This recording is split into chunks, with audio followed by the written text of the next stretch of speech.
It's been a long, hot, dry summer, and it's finally over. Football is back in Louisiana. Tonight, the number 5 Zachary Broncos travel to Gonzales for the season opener against the Spartans of East Ascension. It's week 1 of the high school football season, and the drought is finally finished. TGIGD, thank goodness it's game day. It's the Broncos and the Spartans exclusively on the REV Game of the Week. REV Business started small in 1935. We built our reputation by providing hometown service with Louisiana hustle. For nearly 90 years, we've expanded across our great state, through the swamps and across the Mississippi, bringing fiber optics from the capital to the North Shore, all to connect your business with the world. REV is about big business technology with small business personal service. For a limited time, get up to $300 off business services. Call or visit us today at letsrev.biz. The best way to recruit for at-home tailgating is Chris's Specialty Foods. Wings, burgers, briskets, steak, and boudin. All of the 5 stars are at Chris's Specialty Foods. Millerville, New Orleans, Prairieville, and Frisco. Everybody loves Chris's authentic Cajun meat.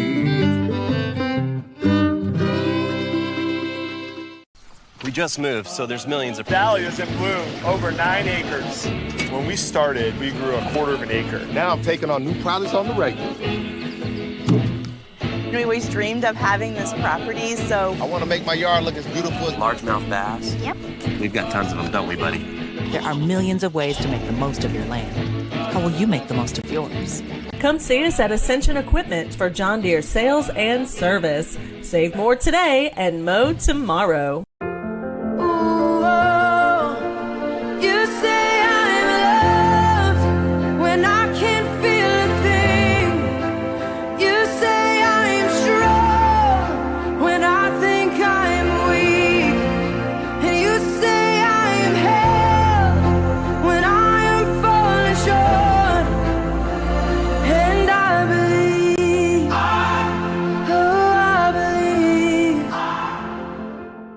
Piku Builder Supply, your one-stop lumberyard, provides an extensive selection of quality building supplies for your new construction and remodeling. We offer computer-aided estimating of your building and remodeling plans, as well as blueprint copies. From humble beginnings to becoming the industry leader in Gonzales and beyond, Piku proudly supports our local community because we believe in giving back to those who have had a hand in our success. Let the experts at Piku Builder Supply help you with your new project today. This is a walk-on athlete. They push harder and put their heart into the game. This is the passion we're built on.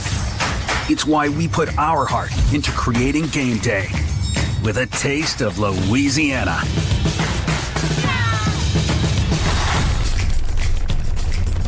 Walk-ons, we live for this. Welcome back to the REV Game of the Week, everybody. We are at Spartan Stadium in Gonzales, Louisiana. I'm Jimmy Frederick. Along with me, the coach, Coach David Swacker. Coach, I don't know, maybe it's my imagination, but when the football teams take the field, it just feels a little cooler out there. I'm telling you, it's only 91 today, right now. Only 91, right now. And I think it's the altitude of the press maybe box. Maybe so. Maybe the air conditioning. We got the altitude of the press box. The windows are closed and this thing, air conditioning's on up here, but we're not telling anybody outside that the air conditioning's working up here. Well, all the pomp and circumstances is what we expect here, and it's going to be a great football game between the Zachary Broncos and the Spartans. The marching band is on the field, and, you know, Coach, we've got 2 really exceptional coaches here tonight. We've got David Brewerton for Zachary and, of course, Darnell Lee for East Ascension. There's no doubt about it. Brewerton, old offensive line guy from the Catholic High Bears, and here you got East Ascension, Darnell Lee, was a defensive back in his day with the Spartans. And you see right now, Brewerton's in his 10th year. What a record, 103 and 19. And then overall at a couple of schools that he's coached at, he's 154 and 46 overall. At Darnell Lee in his 8th year back at his alma mater, a 50-29 record, and overall he is 65-46. A lot of respect for both of these guys. And when I talked to them over the course of the week, they just really enjoy coaching against each other. Of course, last year Zachary lost in the semifinals to Ruston. East Ascension lost in the regionals. We did that game. Well, we didn't do that game. We did the game before with West Washita. But it was a great season for both these teams. Zachary, of course, runners-up last year. And when you say lost in the semifinals to Ruston, there's an issue right there because Ruston was in 4A but got bumped up into the playoff situation when they reconfigured the select definition. Well, we've had a lot of beautiful opening nights, and tonight is another great one. We were kind of a little concerned that we might see a little rain. At least that's what they were calling for. Luckily, it's a beautiful night out, and we've got the drones taking some pictures. But 1966, East Ascension was their first football game, so they have played a lot of football here in Gonzales. And they refer to this stadium, the stadium on the old stadium on Burnside Avenue, and sometimes you can get some shots in the background, especially when it gets towards the goal line. A lot of traffic on that Burnside Avenue, and always you'll hear a few horns honking in support of the Spartans right here. And so, but all time in their opening nights, it's just 26-29. And, so that tells me either East Ascension wasn't very good or they're probably playing very good teams each and every year for each particular season. Zachary leads all time 5-3. They played last year. Zachary 35, East Ascension came up a little bit short, 13. But, Coach Darnell Lee, we talked about it before the game started, believes in playing the best teams he can find in his schedule because he wants to prepare those guys for East for the playoffs and down the line. And Jimmy, that score is not even close to representing what kind of game it was. It was tight all the way going into the fourth quarter, and Zachary had some nice plays there and kind of opened up the game. You see the district, the 4-5A and the 5-5A and 5-5A. You got Denham Springs, Dutchtown, East Ascension, Live Oak, Santa Maria, and Walker. And that's kind of Ascension Parish versus Livingston Parish. And then the 4-5A, you got Central, Catholic, Liberty, Scotlandville, Woodlawn, and Zachary.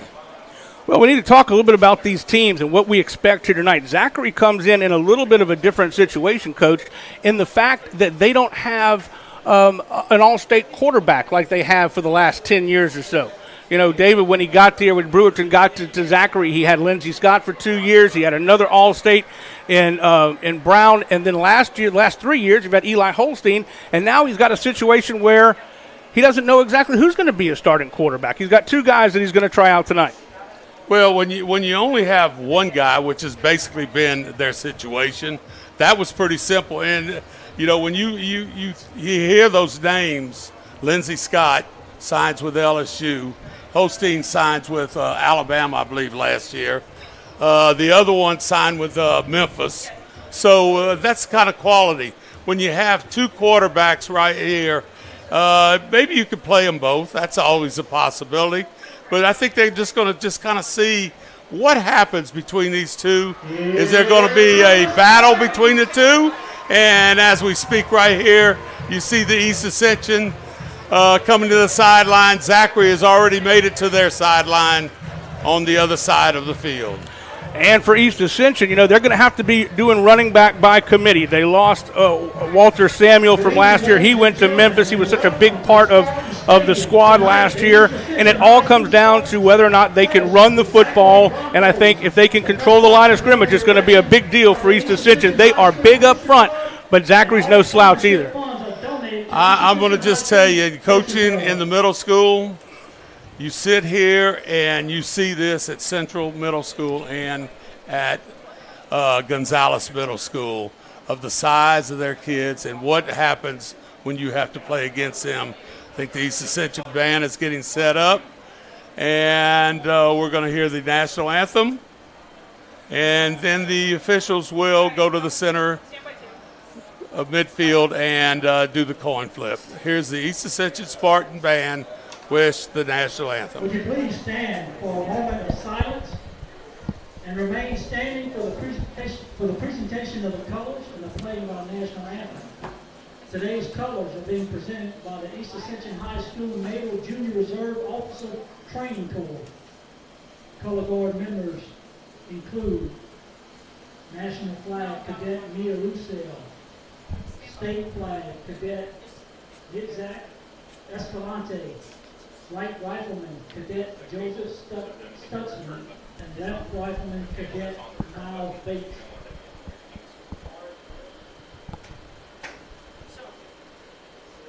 Just about ready now for the national anthem.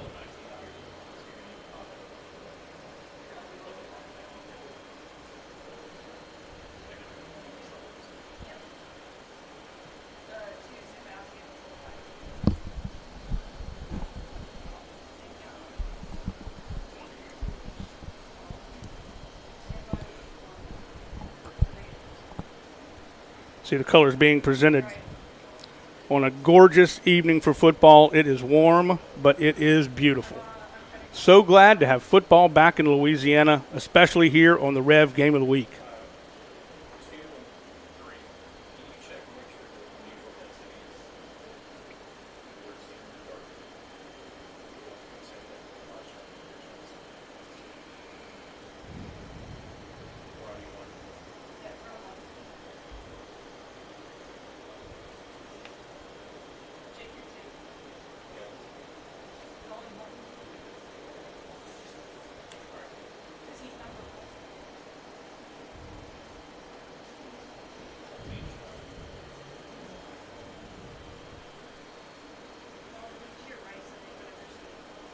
Colors have made it to the center of the field.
It is just about game time. It is 92 degrees as we start. Feels like 99 in Gonzales. The 50 tickets are back. Tickets are $1 a piece. So go big with a fans are $20 still stretch. streaming The in, jackpot and will be we split are rocking with the and rolling. Just about set to tip this thing off and get us going.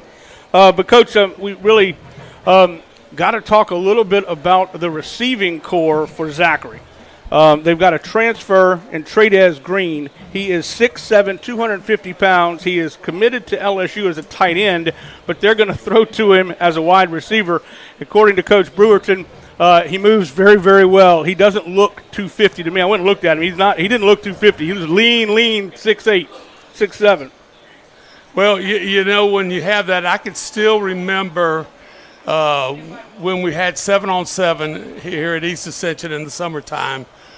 They came in, there's a team that came in with a big old lineman at tight end, and just trying to get around him was an issue for the smaller defensive back. So that ought to be very interesting, and it's going to be really interesting to see if they have packages for this kid. But you just watched Zachary and East Ascension warm up. Quality folks on both sides of the field here. We have our captains, East Ascension, captains number 2, Ja'Cory Mitchell, number 3, Brennan Thompson, and number 4, Bryce Harkless. For Zachary, we have number 48, who is Ryan Ward. He's a senior defensive lineman. Also number 35, Dylan Duran. Number 1, Luke Wisham. And we'll have to get the fourth one in just a second. Our referee crew out of Baton Rouge, our head referee, our white hat, is Mike Rude. And it will be East Ascension taking the football. They elect to receive, and we are moments away from the beginning of our very first football game of the 2023 campaign. And so glad that you've joined us for the REV Game of the Week. I'm Jimmy Frederick, along with me, Coach David Swacker. And, Coach, we've got a good one on hand. It's going to be a real good one. And I'm going to just tell you, that, you know, I know it's a 2-game contract and stuff like this where you play home and home between your opponent and you. And so you can see the crowd is filling in on the visitor side. The crowd is coming in here on the Spartan side.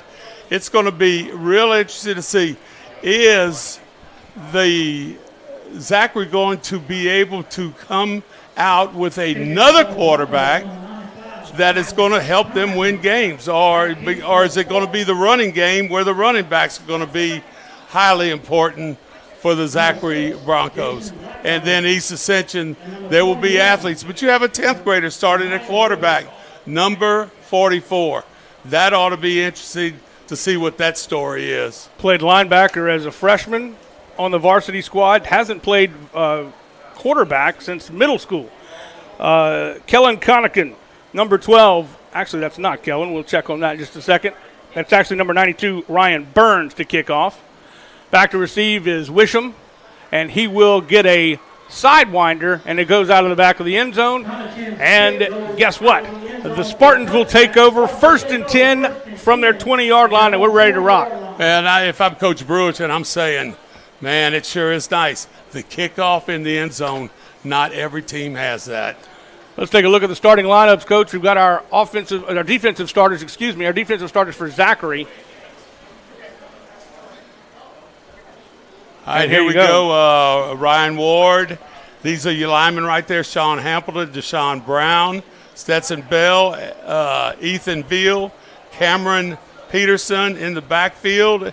Outside linebacker is Kamori McWright, Dave Peterson, Jemiah Smith, Dylan Duran, and Luke Wickersham. First play from scrimmage is exactly what we expected. A wham right off the right side. And he will be stopped after about a 3 or 4 yard gain. And that's what Brewerton wanted to talk about. We'll do that in just a second. Let's take a look at the offensive starters for East Ascension. They'll start like this.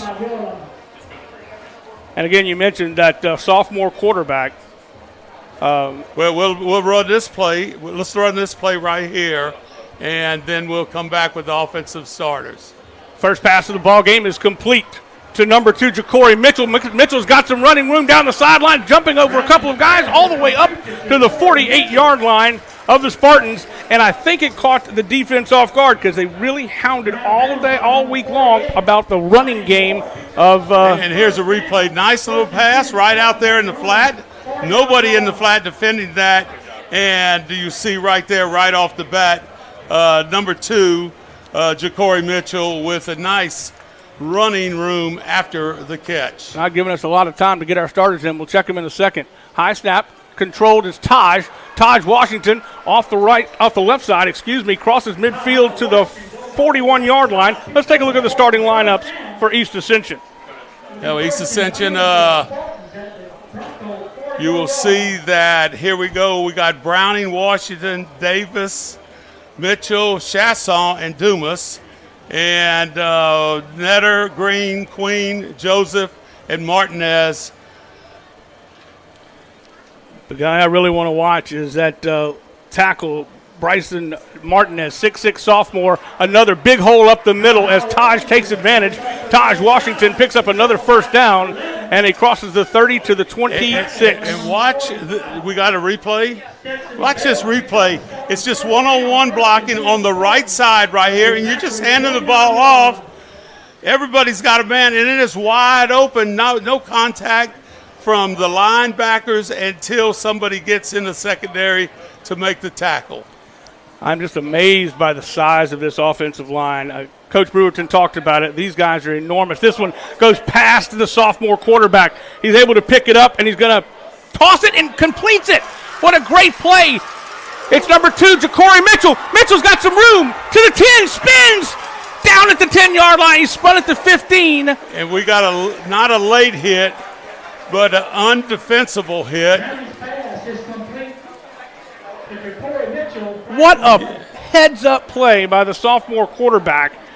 Unbelievable. The flag right there at the 39-yard line. This one's going to come back. And this has gone into effect, Jimmy, a couple of years ago. At all levels, you are not allowed to hit from the blind side. Not illegal as far as a clip or anything like this, and maybe it was, but you cannot illegally hit somebody that is not looking at you.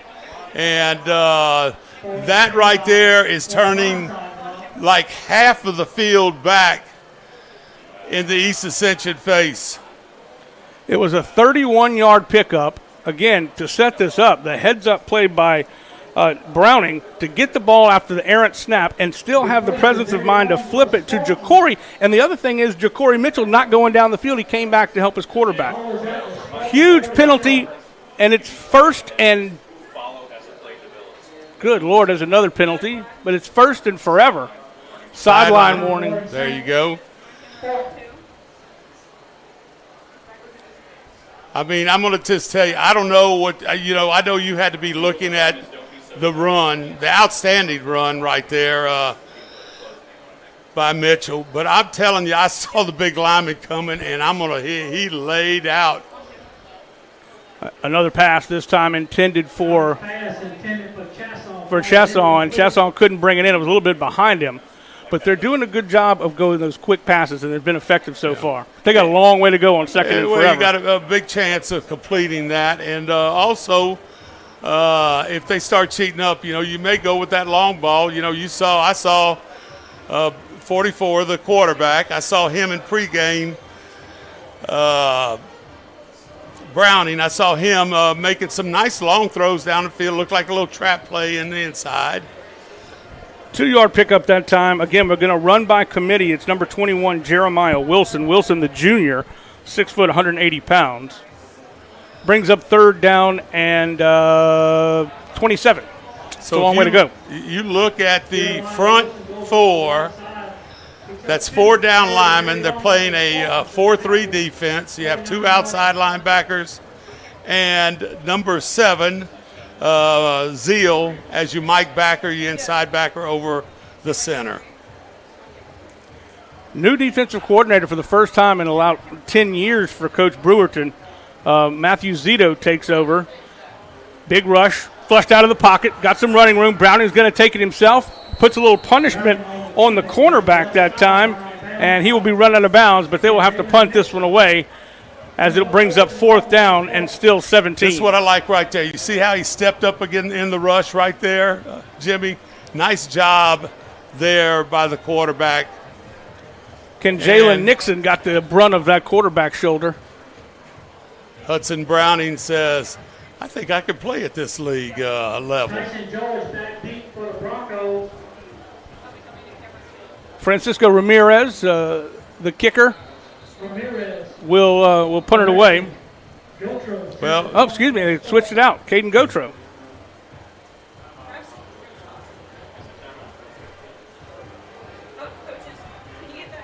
Timeout Broncos. Timeout Broncos. The Broncos will take their first timeout.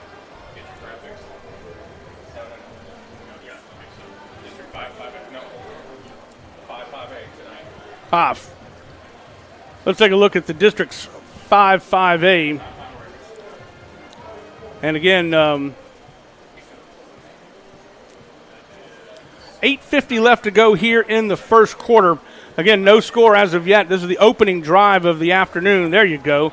This is our 5-5A of games tonight. Dutchtown is at North Shore. Zachary, of course, is right here on REV. GW Carver at Santa Ma. Mandeville's at Denham Springs. Bel Air at Live Oak. And Walker is at Ponchatoula. So we got some good games, but I think we got the best one in the area for sure. A lot of action right here just in the first quarter. Just in the first drive. And it's a end-over-end kick, angled toward the Coffin corner. It goes out of bounds. Let's see exactly where it crosses the line. And he will walk it up all the way to the 24-yard line. That's where the Broncos will take over for their first offensive possession. Let's take a look at the offensive starters, if we could, for Zachary while they get set. Again, Zachary's going to play two quarterbacks tonight.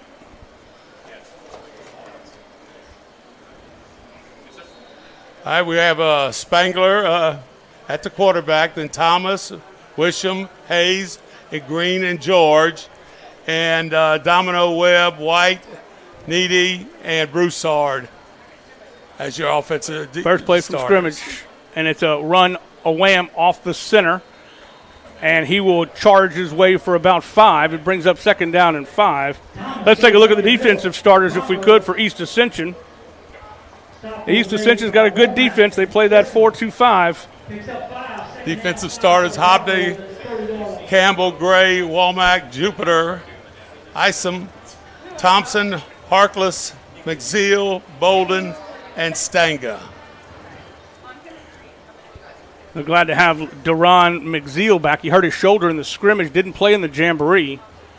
This will be a quick pass across the middle, goes through the outstretched hands of Wisham, and Wisham committed to UL, and he should have caught that one probably. He's going to wish he had that one back.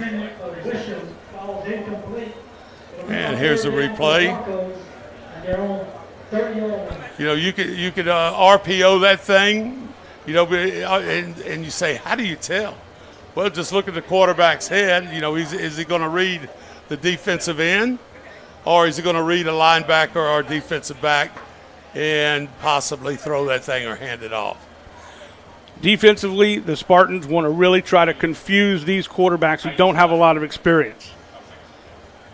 This right now is Hudson Spangler. This snap gets away from him, looking for somebody to throw it to, just throws it away, nobody there.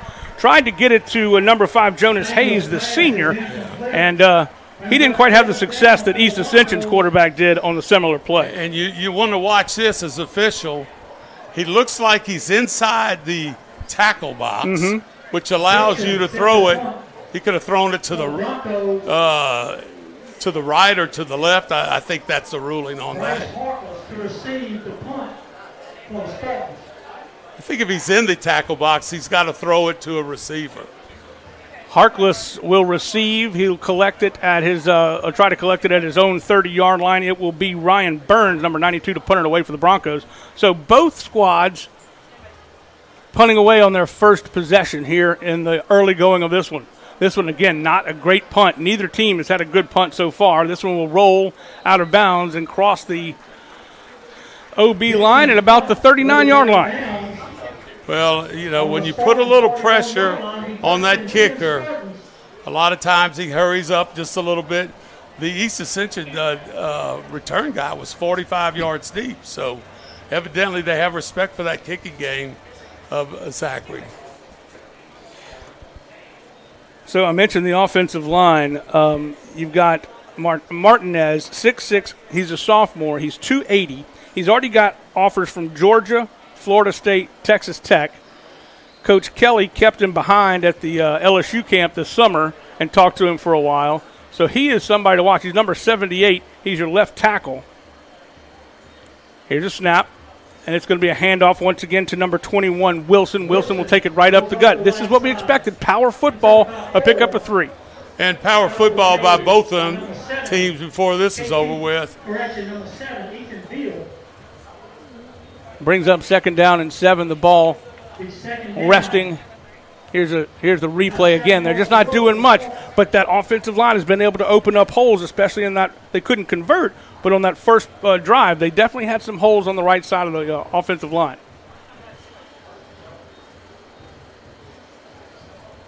Try to get him to jump. They almost did the Zachary Broncos.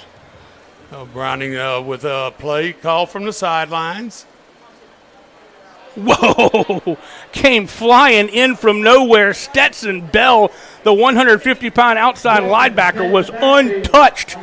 He came out like he was watch shot where at he comes from. The outside right here on the line of scrimmage, which allows him, the short line, to pick up a no gain on the play.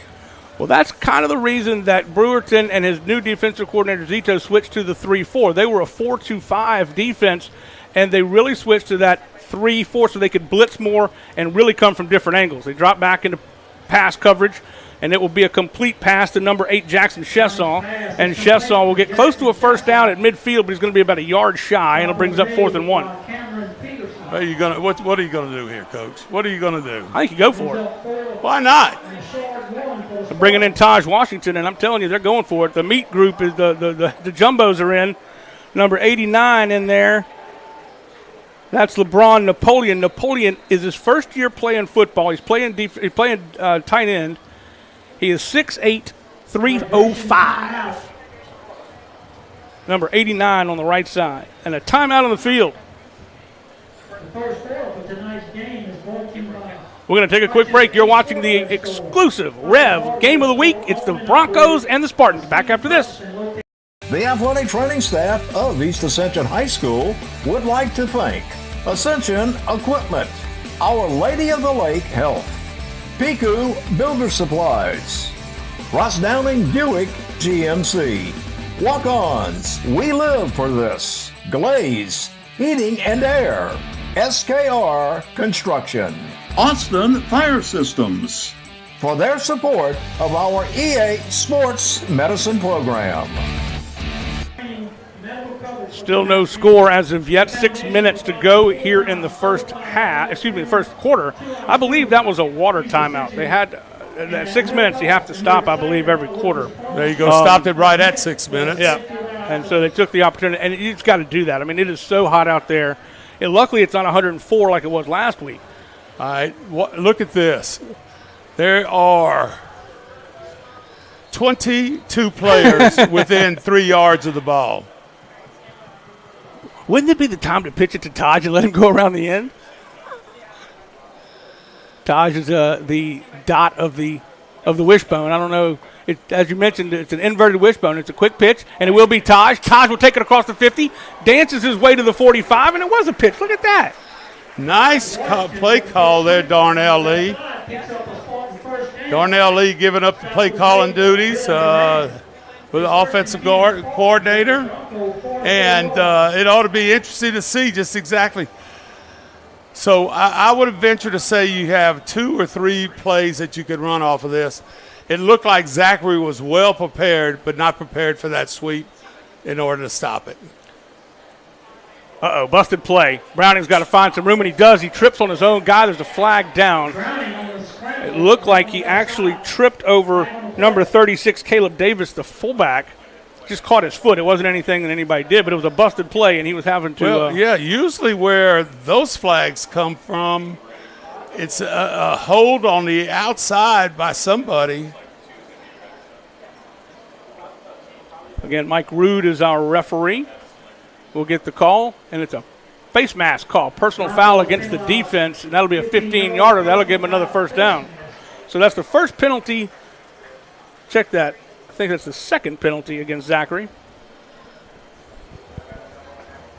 After the penalty, it'd be 1st and 10 Spartans at the Broncos. No, it's first penalty. I'm wrong on that.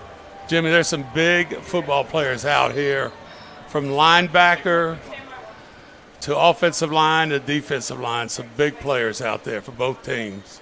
Handoff again and again. Coming around the outside, number 45, Stetson Bell, tracks down number 21, Wilson, and he's got nowhere to go. I mean, literally no gain, and he's in there almost before they hand the ball off, it seems. So if you open up where you're looking at that defensive end or that outside linebacker, and now I can read that, and for Browning, he would just pull it and keep it right there. But again, but not from behind like this. The running back's got to be on the side of him. Quick drop back. He's being rushed, flushed out of the pocket, and he's going to pick up a yard, but they were on him all the way around. We've got someone talking into the microphone. Cool.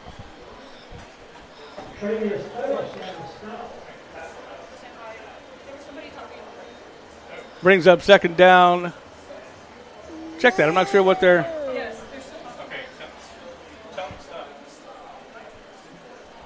They're sorting this one out, Coach.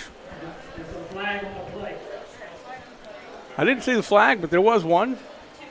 Well, Zachary's saying it's against East Ascension. And that is a big one.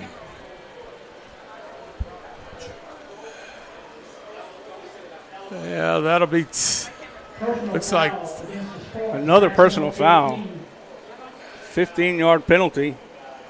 Drops them back to a third and 25. And, you know, East Ascension has had some semi-big plays. But right here, when you have to get 15 extra yards, 25-plus yards on a play, not real easy to do, especially when your throwing game has not been proven yet. Well, you know, I don't think Coach Brewerton expected it with penalties, but he definitely wanted to keep them ahead of behind the sticks, and he's done that so far. But another big pickup that time on a quick pass, a little pass to ZACHARY Mitchell, and Mitchell has been very effective on the outside catching those quick ones. So you can hand this ball off right here, or if you see him open, you could pull it and throw it. Just like a 7 and out, basically. And a 7 and out, but you know, because it's into the sideline, it might be a little tougher to turn up, but able to do that and pick up 4th and now 8. 4th and 8, they're going for it. They're on the Bronco 26.5-yard line, 27.5. Dropping back, looking for somebody to throw to, and there's nothing there. He is swallowed up by the defense. Browning is sacked in the backfield. Number 0, Travis Forrest in there. And I'm looking at this as just inexperience. Watch what happens right here. You're ready to throw. Well, you can't throw it in the flat, but, you know, that would have been a throw where you'd had to break a tackle there. It looked like Chesson coming across was also somebody he was looking for, but I don't know that he ever got off that one receiver he was keyed in on.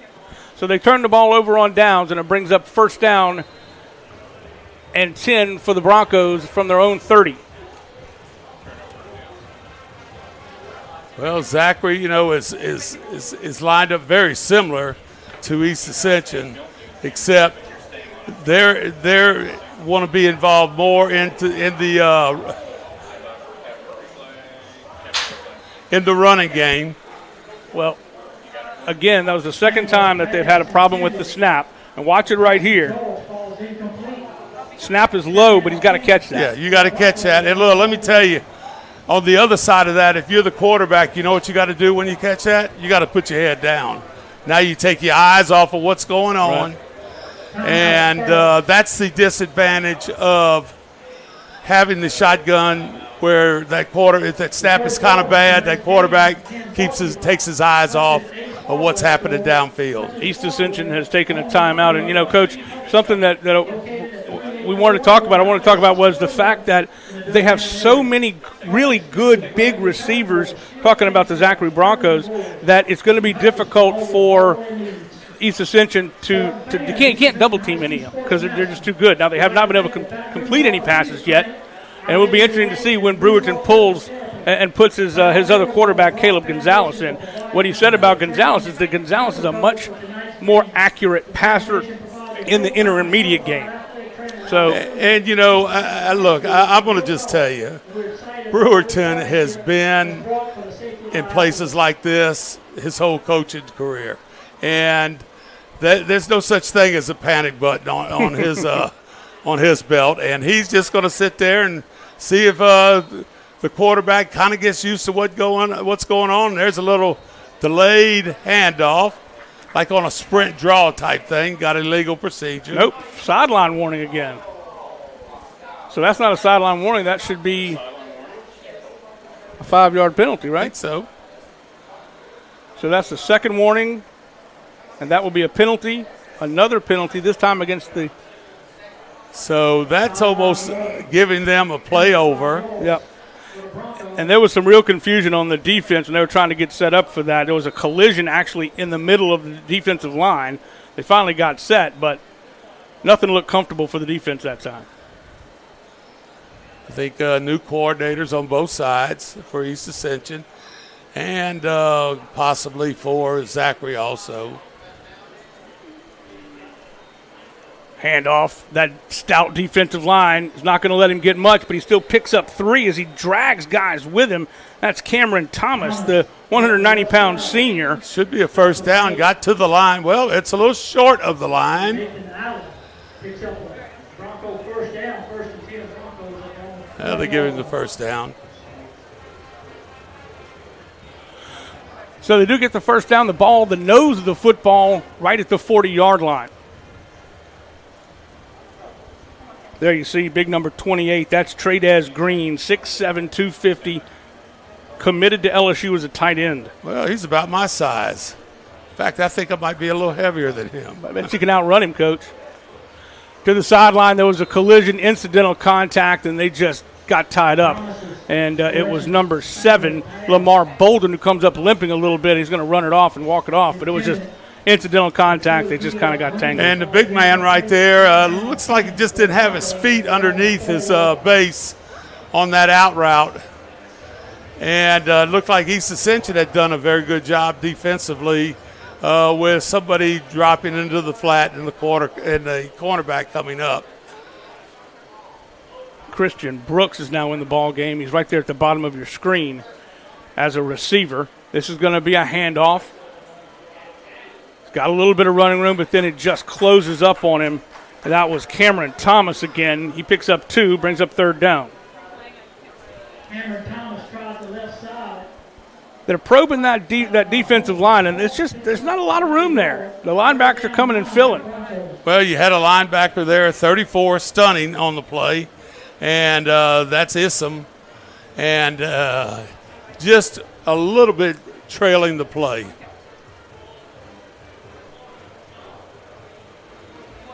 Third and 9, though. They haven't gotten much on the last couple of plays. Of course, that sideline penalty hurt them against the East Ascension Spartans. Well, let's say the wide side of the field, but going into the sideline. One-step drop. It's Tradez Green. Green gets his first catch of the night. He picks up 12 on the catch. It was a beautiful throw and catch, and it was a one-step drop and got rid of it. Watch on the outside here. The setup right to the outside. Nice little pitch and catch. Picking up a few extra yards after the catch. Making sure that he went first down yardage before he caught the ball. One of the keys is making sure you wrapped up after that catch for Coach Lee, and that's exactly what Bryce Harkles did. He did a great job of wrapping up. Spin, looking downfield, wants it all. He's got his man, Green, caught at the 7-yard line. What a catch by the big man over the top. Watch a nice little fake right there. Actually, very good coverage on the play. And Green does an outstanding job. First of all, the throw was terrific. Green does an outstanding job picking that one up. Almost a foot taller is Green over Harkles. Not much more you could do on that. And we dropped it in the breadbasket. That's another thing that we know about Spangler is he's got a really good arm. He's a baseball guy, and he's got a really good, strong arm. Under center this time. They don't go under center very often. Check that. He's on the shotgun. And again, doesn't get much as he probes the middle. That was Thomas. So I wonder if Coach Brewerton on the sideline says, it's time for us to see what the 6'7" guy can do. And that's running downfield, and then I think he's sitting out here. Quarterback had to make a physical maneuver of his up back. 2nd and goal from the 7.5. You see the stands are full on the other side. You got the Zachary band, and clock ticking at 55 seconds to go here in the first quarter. 6 seconds now on the play clock. Drop back, fade into the corner, and it's almost intercepted. He got tied up, and he couldn't use his body to get through the defender. It was a pretty well-defended pass, and it almost came up with it, and that was, I believe, Thompson, on the coverage. But, Jimmy, when we used to run this fade that close in, we would always have the quarterback move up a yard, and it's a catch and throw, and it took him a little while to get maneuvered around and everything. I was just looking at that situation, and I thought he could have easily just raised up and hit him right there and let him deal with the cornerback in there, but cornerback had good position. Now we got trips to the near side. Wisham is back into the ball game against Jonah as well. Looking to his right, throws it, finds his man, and he makes the catch. And it's fourth. He just comes up a little bit short. That was Tyson George on the catch. Right out in the flat, nice little play. And usually you would say that we're going to give them those, but not in the goal line situation. Nice little pitching catch by the quarterback. So now it's 4th and goal from the 1. They haven't proven that they can really run it in the middle. What do you do here? Well, I guess what I would have to see, and I might even waste the time out here, of how they're going to line up. Well, they have a tight end. Looks like a tight end in there. And they fumbled it. This is the problem they had in the Jamboree. They lost 4 turnovers in the Jamboree, and the Spartans take over. And Spangler tries to hand the ball off, and it's a little fake and go there by the running back. He's going to make a little Z cut, and to me, just did not have that form right there that you would ask the running back to make that pocket. That was Thomas. You know, they lost one last week on the 1-yard line going into the end zone, a fumble similar to that. Of course, that one, I believe they recovered it, but, of course, they turned it over on downs. Look at the fans. They're fired up. EA is playing with the big guys. Looking for some help, and there's nothing there. He pitches it. A shuttle pass to number 32, and that is something I'm not sure anybody expected. I'm going to have to see that again before I believe it was a shuttle pass. Alex Luke. Let's check it out right here. I believe he fumbled the ball forward. He gets hit. I'm going shuttle pass. I'm going to give him credit on that for being smart. That is the second incredible play the sophomore has made when things have broken down on him. I'm about this, Jimmy, with quarterbacks. That's the end of the first. Show me that you can beat me with your brain. That's right, and he's made some good decisions so far. That does it for the first quarter of play. We are scoreless, and the Spartans are absolutely ready to rock and roll. We'll be back right after this as we head to the second quarter. You're watching the Zachary Broncos and the East Ascension Spartans on the REV Game of the Week. This baby will get your heart racing as much as your slick new devices do. Switch to REV. No contracts, no data caps, no nonsense. Just all fiber internet all the time. Build your plan at letsrev.com. Let's Rev. Internet speed so fast, you're going to need seatbelts for your sofa. Switch to REV. No contracts, no data caps, no nonsense. Just all fiber internet all the time. Build your plan at letsrev.com. Let's Rev.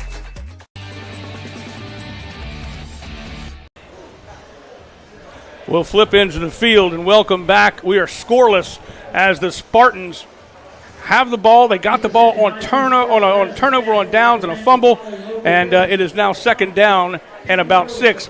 Let's take a look. Remember, we've got some great football action coming up for you on the REV Game of the Week all season long. Next week, you and I are going to be here again for West Monroe versus East Ascension. Ponchatoula and Dutchtown will be on as well. So we've got a lot of good stuff coming up. And that was an overtime win for the Spartans last year, going up to West Monroe. West Monroe's had a coaching change, and it's going to be interesting to see what happens here. You can always watch the stream, and you can always watch the replay on REV on Sundays. Big hole up the middle. He's got some running room, and he will lumber his way across the 25 to the 26-yard line. Wilson, again, picking up a lot of the running back duties over the course of the last half of the quarter. Quarterback under center, and we're just handing that ball off. A little ISO look. First and 10 for the Spartans. Quarterback now in shotgun. Call that the pistol, where he gets behind the quarterback. Again, another good run by Wilson, and Wilson picks up 5.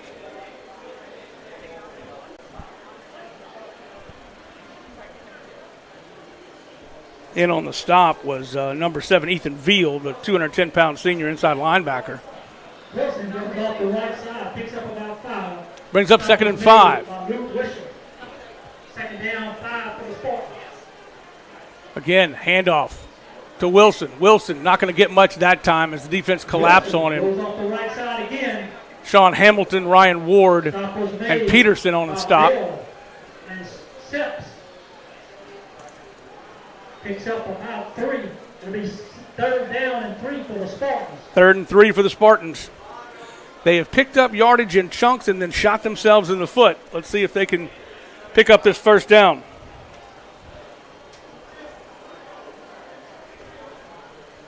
Netter comes out of the game on the offensive line. Quarterback under center. Browning.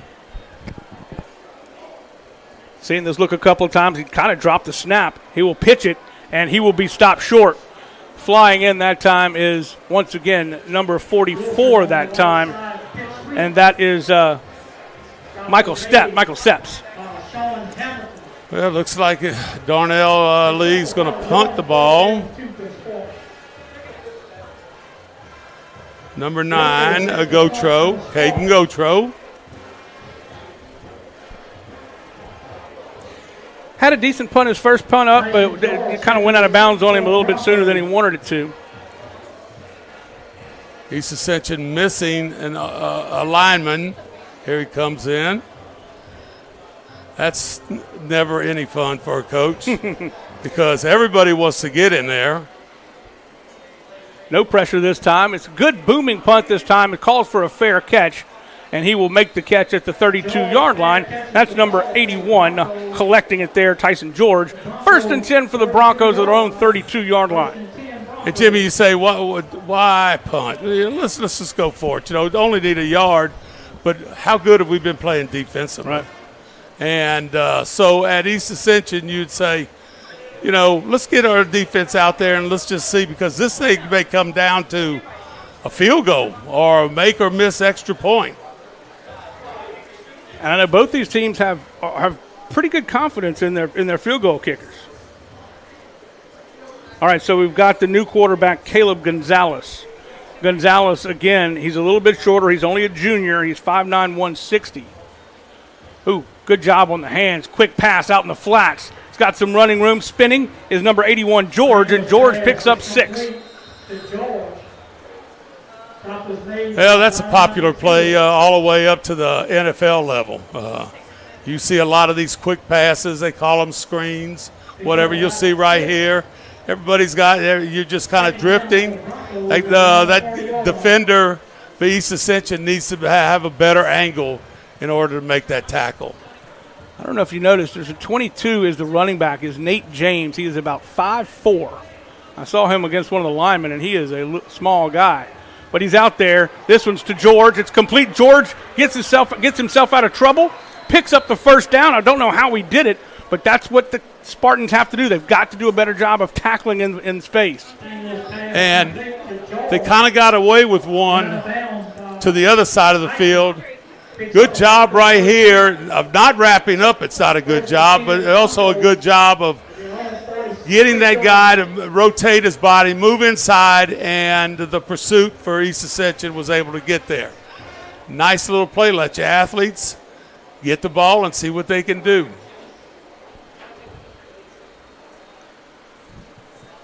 Again, a good job by the quarterback to pull the ball down, and there's the little bowling ball we were talking about, number 22, Nate James, and James picks up 11 yards on the carry, make it 10 right at the sticks, and he'll pick up a 1st down. And Jimmy, when you're behind that offensive line, you can't see him. You can't see him.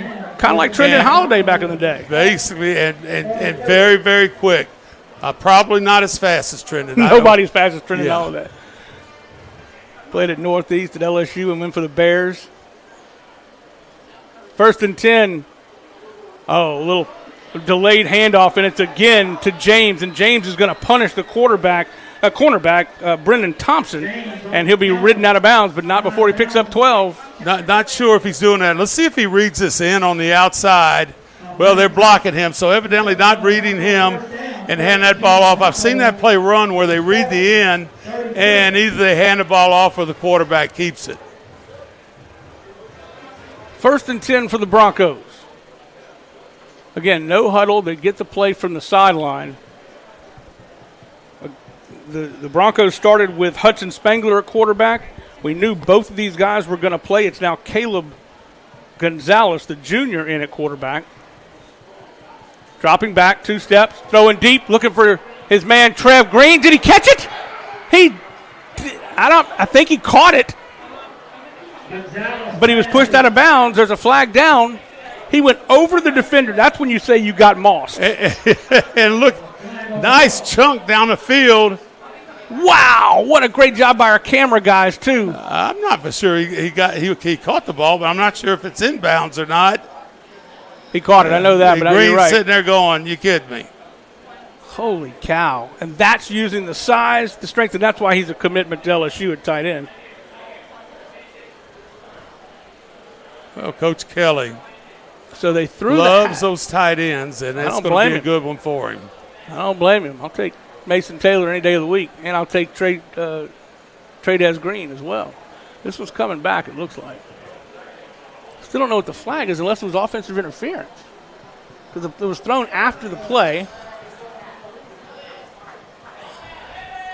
You know, you are exactly right. What would that flag be for? You know, offensive interference? He's got every right to the ball. He's got every right to, just like the defender. Think so. Illegal. Receiver downfield? Wow. Now, this guy. 2 flags. Wow. That hurts. Both teams have gotten some penalties that have just taken off yardage from the game. Illegal catch means that somebody went down that was covered up. So it is now 1st and 35. Coach, you need binoculars if you're a quarterback to see the sticks. It's the second time the Spartans had a similar situation. Yeah, Coach Bruins has got to be going, how do I go from the 1-yard line to the 38-yard line? And look at everybody looking over there. Coach, can you give me a 1st and 40 play? Right. 1st and 35 from the 38, their own 38. This one's almost intercepted, taken right out of the air, batted down by number 50, Nathan Allen, a 6'2", 255 senior defensive tackle. Boy, he saw pick 6 in his eyes. I know he did. I'm telling you, athlete. This is what you got. Athlete, not one hand, 2 hands were up there. It would have been interesting to see if the quarterback wanted any part of that deal on the interception. Brings up. But you know what? I like the play call right there because it's worked. Everybody twice. gives you a little room, and you hand it to an athlete, and let's see what he could do. Handoff to James. James is going to be wrapped up and hit hard. And again, coming from the backside, it's Allen making another play. He came all the way from around the play to make the stop. Again, we'll say, who's going to be able to see this guy? Man. So athletic, so quick. All these guys out there. Very quick. Brings up 3rd down now. Picked up a yard on the carry. That's not going to get him to the promised land, that's for sure. Still no score here with 7:37 to go in the half. Dropping back, looking for some help. He's going to just dump it off his check down receiver. It's James. James had to go high for it. Hangs on to the ball, gets it across, well, right at midfield, but it's not going to be anywhere near 1st down. Good job checking down because he was looking down the field and he just got to get it a little bit lower. Giving himself time, extending the play. moving around in the pocket back there, looking downfield, and the right decision. Throw it underneath all this and let my athlete see what he can do. Let's see if Ryan Burns can do a little bit of a better job punting the football on his second attempt. Way back at the 10. 45 yards deep. And it's a much better punt, and it's going to check up right there. And the East Ascension Spartans will have it at the 25-yard line, their own 25-yard line. We're going to take a quick break. When we come back, we will be back. No scores of yet. We're 6:40 left to go in the first half. You're watching the REV Game of the Week. The athletic training staff of East Ascension High School would like to thank Ascension Equipment, Our Lady of the Lake Health, Piku Builder Supplies, Ross Downing Buick GMC, Walk-Ons, We Live for This, Glaze, Heating and Air, SKR Construction, Austin Fire Systems, for their support of our EA Sports Medicine Program. And we're back. They started a little quick on us, and the play goes nowhere. Let's take a quick look at the East Ascension schedule for the rest of this game, for the rest of the year. They start, of course, with Zachary. So the first three games, West Monroe, number 10, Destrehan, number 3. You've got Ash, De La Salle, Sandoval, Walker, Denham Springs, Live Oak, Dutchtown. No slouches anywhere through that schedule. Man, it's going to be a gauntlet all season long, all 10 weeks.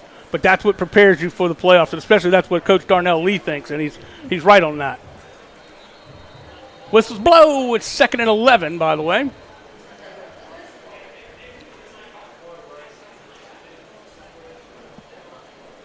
So that was a water break timeout. Well, maybe it wasn't. Now it's a water break timeout. I guess it has to be on the 6-minute mark.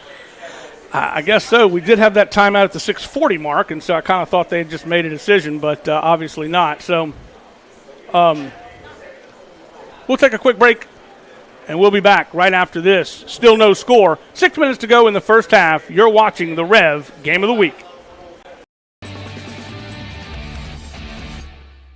This baby will get your heart racing as much as your slick new devices do. Switch to REV. No contracts, no data caps, no nonsense. Just all fiber internet all the time. Build your plan at letsrev.com. Let's Rev. Internet speed so fast, you're going to need seatbelts for your sofa. Switch to REV. No contracts, no data caps, no nonsense. Just all fiber internet all the time. Build your plan at letsrev.com. Let's Rev.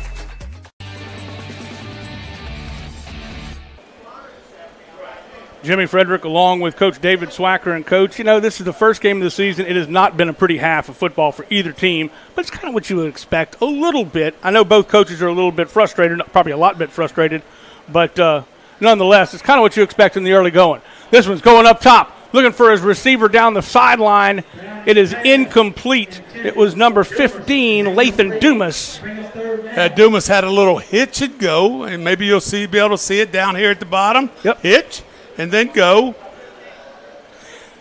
And cornerback didn't bite. This is what all my coaching buddies are saying.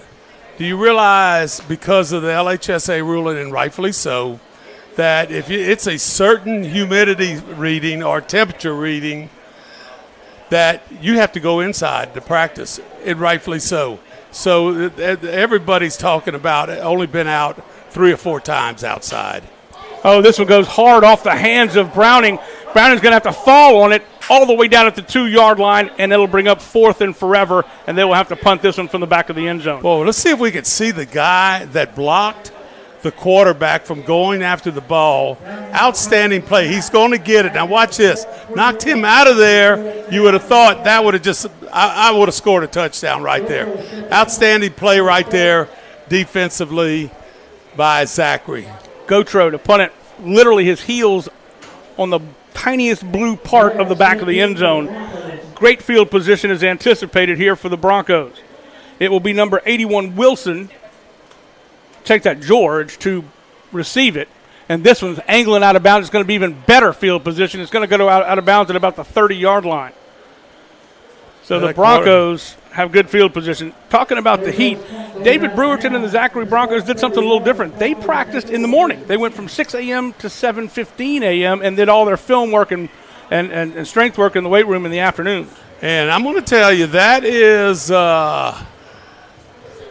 very much dedication by everybody. You know, the whole school, the system, your administration, your teachers, and then, of course, your kids and their families, their parents, whoever's getting them to the gym every morning.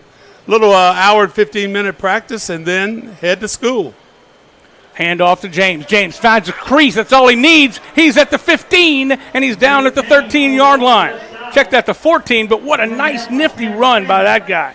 Well, watch this. No, outside zone, and you cut up in there wherever you see the opening. And I'm telling you, when he cuts up in there, no one knows where he is. His feet are so fast, but he has some really good vision, too.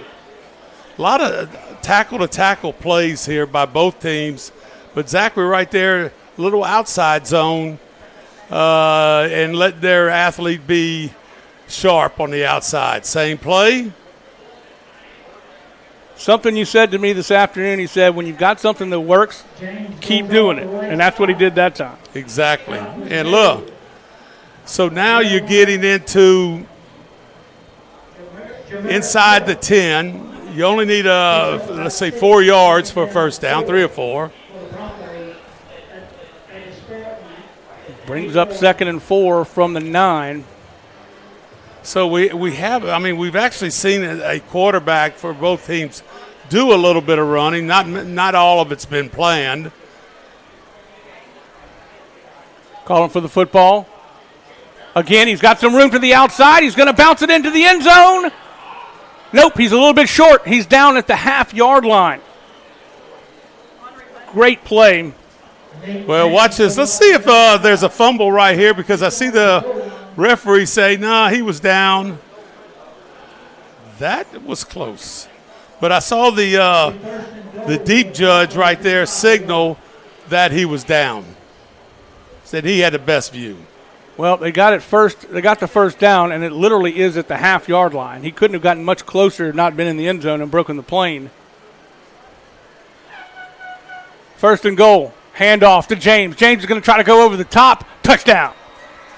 The Broncos get in the end zone for the first time tonight with 3:25 to go here in the first half. Well, a nice play right there, a little zone read. And the defensive end was a little bit late getting to the running back and able to get in there for the 6-point touchdown. Of course, all of this was set up and predicated on that bad snap by East Ascension. And bad snap is not what Darnell Lee wants to hear, because there was a number of them last year. Well, he's had 2 so far, 3 so far tonight. 2 of them haven't really hurt him, but the last one certainly did. And this will be Kellen Connican for the PAT, and there's a whistle.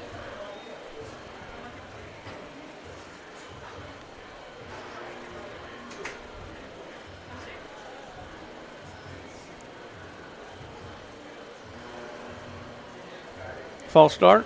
False start. Nope, offsides. Nope, offsides. Lined up in the neutral zone. So we'll move it half the distance, and it'll get a couple extra yards to punch it through on the PAT. Kellen has worked hard in the offseason on his place kicking. Well, the success that Zachary has had, that has to be a very important part. And that right there splits the uprights. And the Broncos take the 7-0 lead with 3:25 left to go here in the first half. We'll be right back. You are watching the REV Game of the Week. Back in a minute. The athletic training staff of East Ascension High School would like to thank Ascension Equipment, Our Lady of the Lake Health, Piku Builder Supplies, Ross Downing Buick GMC, Walk-Ons, We Live for This, Glaze, Heating and Air, SKR Construction, Austin Fire Systems, for their support of our EA Sports Medicine program. Welcome back, everybody, to Spartan Stadium. After the very short field, the Zachary Broncos on 3 nifty runs by Nate James, and then a fourth, actually, 1 yard out for the touchdown, and the extra point was good. This will be Burns to kick it away, and he kicked it out of the end zone earlier. This one will not get to the end zone. It will be collected at the 7-yard line. It's number 1, Wisham. Wisham's got a little bit of running room to the edge at the 20. There's a flag down. It's going to be a block in the back, and he is down to the 30, and flags flying everywhere. Yeah, not a real smart play. Had a legal block going right here, and then the Zachary guy got off of the play and then pushed in the back right there. Easy call by the official. So, again, that backs him up 15 more. None of these are little penalties either. They're just giant penalties. The little penalties are at 15 yards, and I'm telling you, I've already said it, when you're a running team, it's hard to get 15 extra yards for first down. Yep. I mean, they might say, well, got the principal of East Ascension High School, Lauren Avery, going to join us at halftime. And if you've come by East Ascension in the last year or so, massive changes to the school. And last year was massive changes to your football, baseball, and softball field. So after the penalty that had it at the 30-yard line, they're now all the way back to the 15-yard line. This will be a handoff, and he is swallowed up by everyone on the defensive line. There was just nowhere to go that time. It was Brown, Hamilton, Ward. I think McKnight got in there as well. And I had Forrest right here involved in it, and he's number 0, and he's telling you they got 0 yards right there.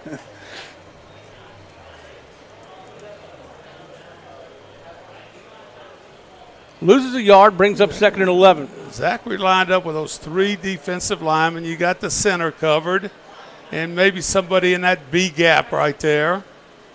And then your outside backers. Again, they try to go up the middle, and the offensive line is losing this battle at the moment. The defensive line is imposing its will, and it's big number 93, Sean Hamilton.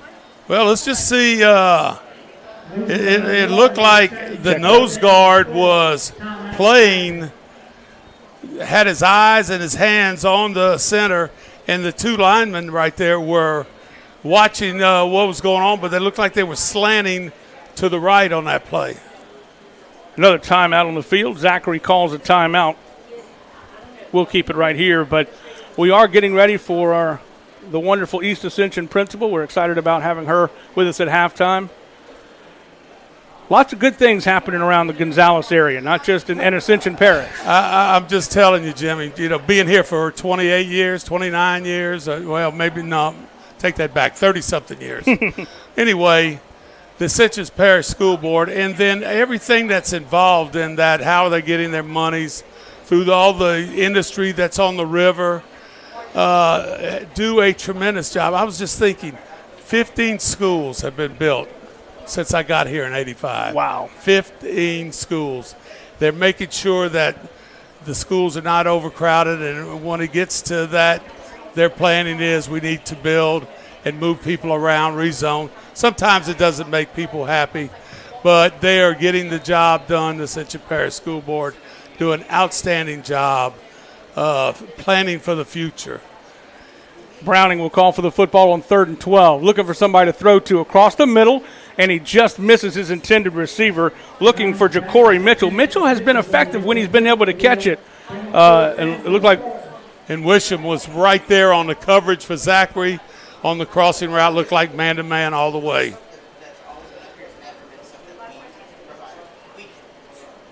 I was just thinking about this, Jimmy. Southside over in Lafayette and Dutchtown and now Prairieville might be the only 3 high schools that have been built, not rebuilt, but built over the years here in Louisiana. This is how many people are moving to Ascension Parish. Another Bad punt. And, I know he's being told to kick it out of bounds. Look, I'm going to tell you, if you've ever punted a football, that thing does not have GPS on it. That thing does not have any guidance system that can tell you to – that goes all the way up to the NFL level. And, the big thing right there is don't want to return, and let's just see if our defense can stop them here going into the halftime at the 2:15 mark. Well, and here's the thing. You got the same exact field position you had the last time they were in the last offensive possession they had. They're at the 30-yard line of the Spartans with 2 minutes and 15 seconds to go.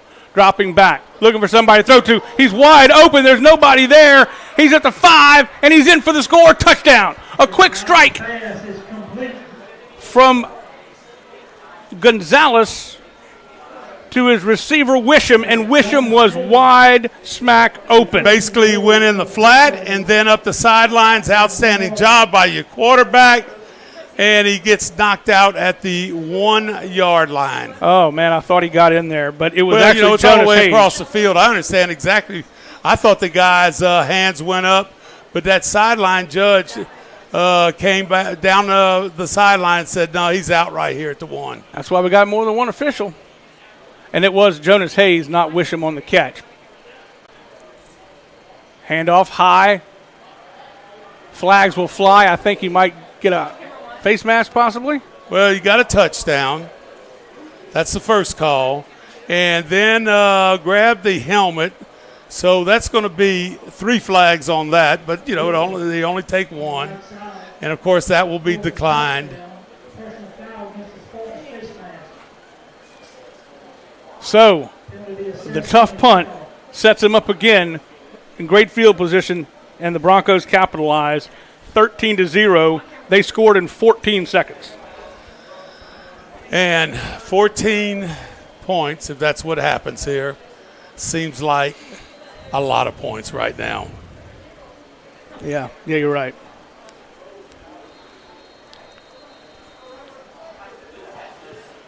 A timeout is called by East Ascension on the extra point.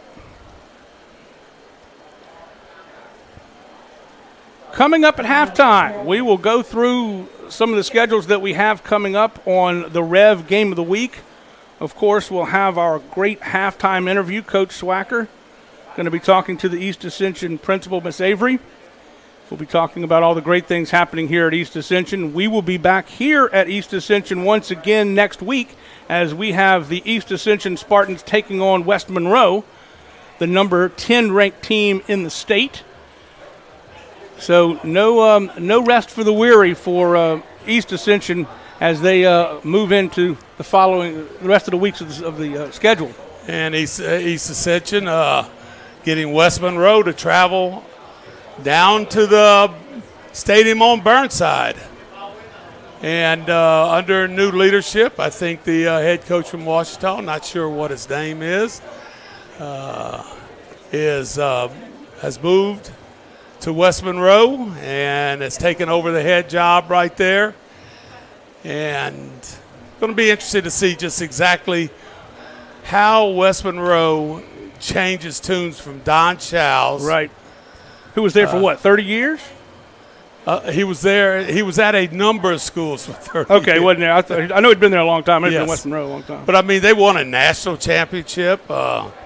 And I remember when we played them, they were in the Dome 10 out of 12 years. Golly, it's amazing, huh? This kick is up, and he boots it over Burnside into the shops across the street.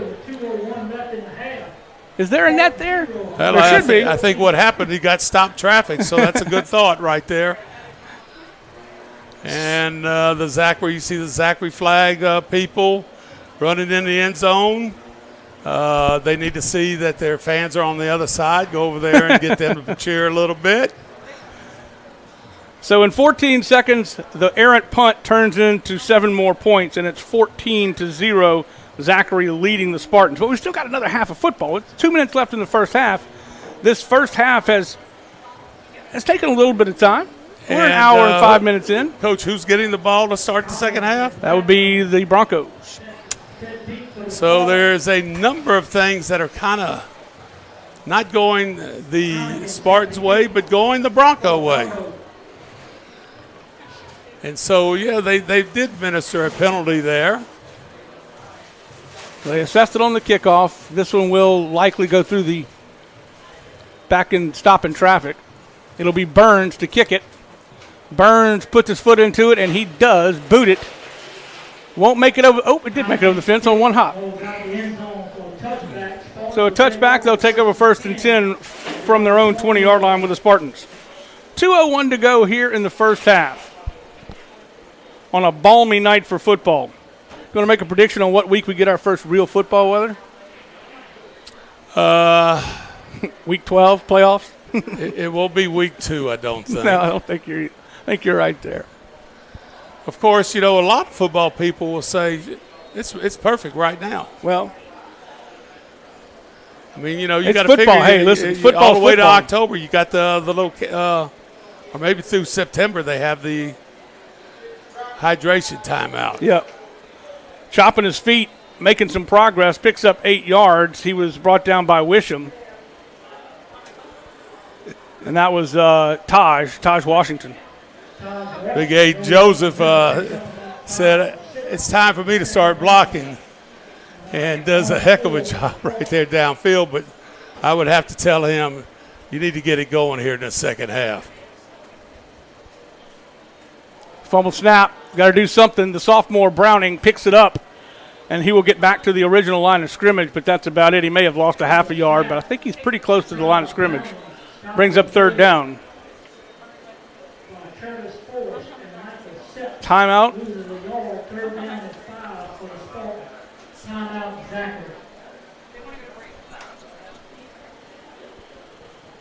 1 minute, 20 seconds to go in the first half. And I'm a little surprised that they called a timeout on 3rd down. I'm sure every coach has a different philosophy on that, and I know mine would be, I'm going to call timeout because I'm telling them we're not giving up. That's right. You're right. That's one. Or I'm going to call timeout. If we don't get a first down, we got to punt again. That would be the negative side of that. I wonder, Ramirez was listed as the place kicker and the punter on the stuff that Coach Lee sent me.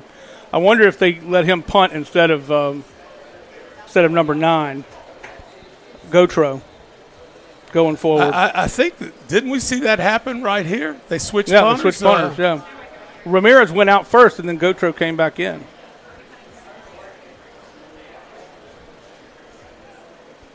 Again, we're not blaming the punter. It's not the punter's fault. I'm just wondering if that's something that if they do have to punt some more, if they make a change.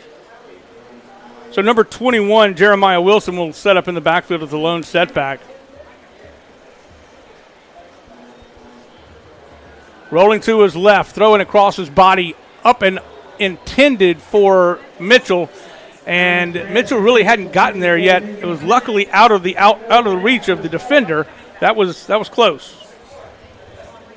Well, we have a punt situation. My idea didn't really work. Ramirez will come and punt. Man, it's like I've done this before. I could do the stand on the sidelines and say, punting. Didn't have to think about it, huh? Ramirez will do his first punt of the night. Set to receive is George. George at his own 45-yard line. No real pressure. This one is not much better, but it does roll and stay in bounds, and it will roll all the way down to the 45, make that the 34-yard line. Ramirez's punt is down. So Ramirez, at the Bronco 34. 32-yard punt. That's much better than the last couple. Well, when you're kicking the ball out of bounds and you go to the wide side of the field, maybe you have a little bit of advantage. Maybe you don't. I don't know. But it is a better situation for East Ascension. Of course, I think Coach Brewerton's probably saying, look, we have a minute. No one timeout left for East Ascension. We're going to run the ball right here and get in the locker room, get some fluids and see if we can come out here and get going again in the second half. Little counter comes back to James. James will be tackled after a 3-yard gain. Number 77, the left tackle, Kavian Broussard, loses his hat, so he's going to have to come off the field. I think, did a flag just go up? Yep, sure did. Well, at the end of this, number 50, Allen right here, a little extracurricular activity.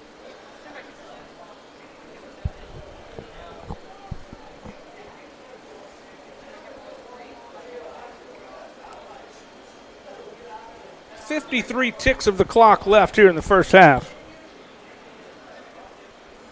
Oh, East Ascension and 2 safeties deep. And I'm going to just tell you, you don't have the timeouts. First and 10, Broncos at the Spartan 47. 4th personal foul call. Make that 5th personal foul penalty against the East Ascension Spartans.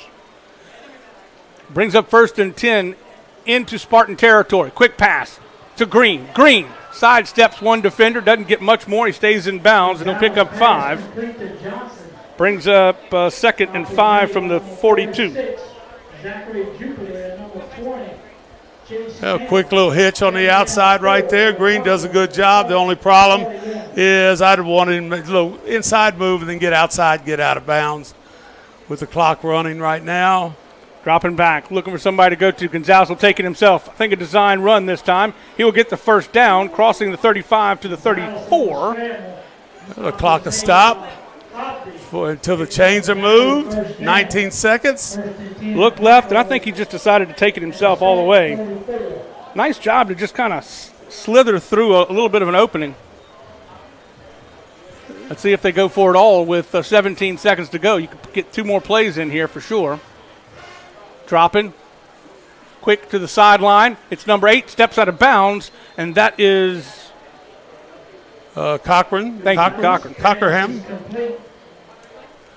Smart play, he gets the first down. Very good. I know the thought was a long throw, but I'm going to tell you, he made a smart decision throwing it. Then you had your receiver doing an outstanding job getting out of bounds. I got to tell you, to me, it looks like the decision is being made for the coaching staff. That's a 41, maybe 42-yarder. I'm talking about the coaching, talking about the quarterback situation. We'll talk about it at halftime. This is going to be Connican. Kellen trying to put 3 points on the board. It is up. It's got the distance. It is good. And Connican adds 3 points. Excuse me, that does it for the first half of play. Turned out to be an exciting second quarter, and we've got a lot to talk about. We will be back after this with our great interview. Coach Swacker's going to talk with Miss Avery, the principal of East Ascension. We've got a lot to discuss at halftime. We will be back right after this. You are watching the REV Game of the Week. It's 14-0 Broncos over the Spartans. REV Business started small in 1935. We built our reputation by providing hometown service with Louisiana hustle. For nearly 90 years, we've expanded across our great state, through the swamps and across the Mississippi, bringing fiber optics from the capital to the North Shore, all to connect your business with the world. REV is about big business technology with small business personal service. For a limited time, get up to $300 off business services. Call or visit us today at letsrev.biz. The best way to recruit for at-home tailgating is Chris's Specialty Foods. Wings, burgers, briskets, steak, and boudin. All of the 5 stars are at Chris's Specialty Foods. Millerville, New Orleans, Prairieville, and Frisco. Everybody loves Chris's authentic Cajun meat. We just moved, so there's millions of... Valley is in bloom, over 9 acres. When we started, we grew 1/4 of an acre. Now I'm taking on new projects on the regular. We always dreamed of having this property, so... I want to make my yard look as beautiful as... Largemouth bass. Yep. We've got tons of them, don't we, buddy? There are millions of ways to make the most of your land. How will you make the most of yours? Come see us at Ascension Equipment for John Deere sales and service. Save more today and mow tomorrow.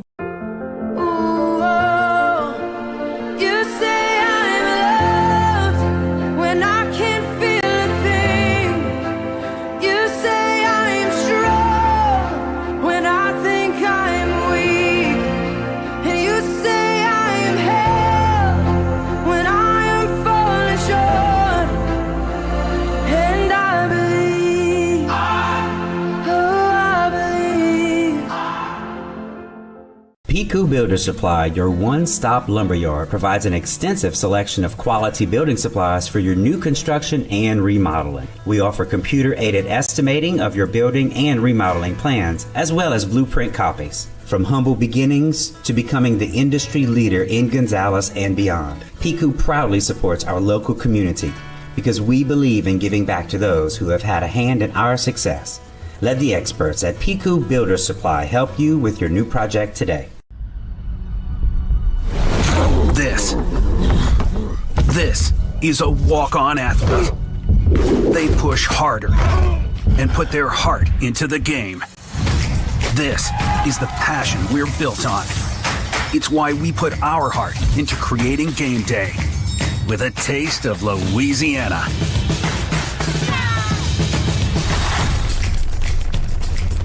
Walk-ons, we live for this. They got some drinks.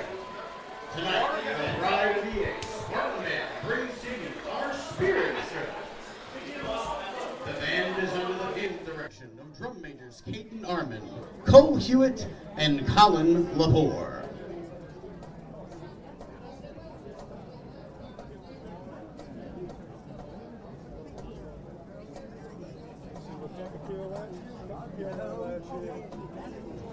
Tonight, the band and color guard march to a mashup of Lil Nas X and Katy Perry.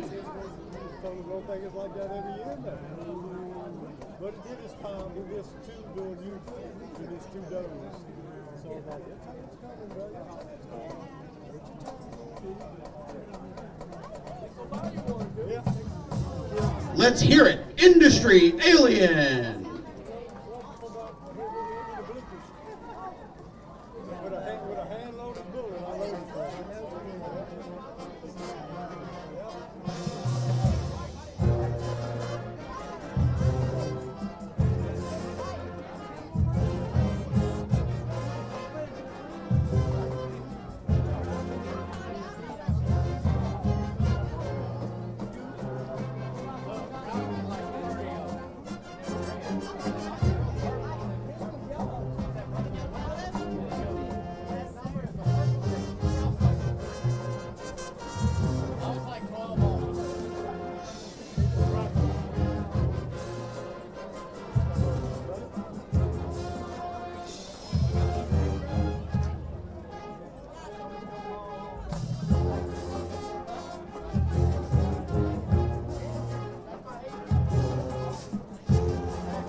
We now welcome our dazzling Spartanettes to the field. Who remembers the late 80s? How about some Bobby Brown? As our girls show you what they mean with my prerogative.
The Pride of EA Band Director is Charles Lee, Assistant Director David J. Gambino, Associate Programmer Alexis Mistro, Color Guard Instructor Francis Knight and Anaya Hendricks.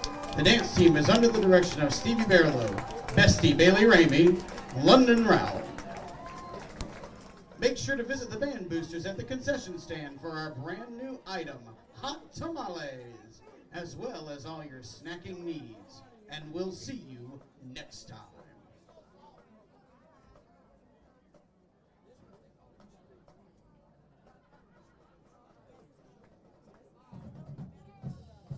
We are back at Spartan Stadium at halftime. With half the halftime gone, you could see the score right there. 17-0 in favor of the Zachary Broncos over the East Ascension Spartans. Luckily and happy to have principal of East Ascension, Lauren Avery, with us. And I know maybe she's not real happy with the score, but we're going to talk about some happy things that are happening at East Ascension right now. You drive by the school, Lauren, you see construction. So what is happening to your school right here on a positive note?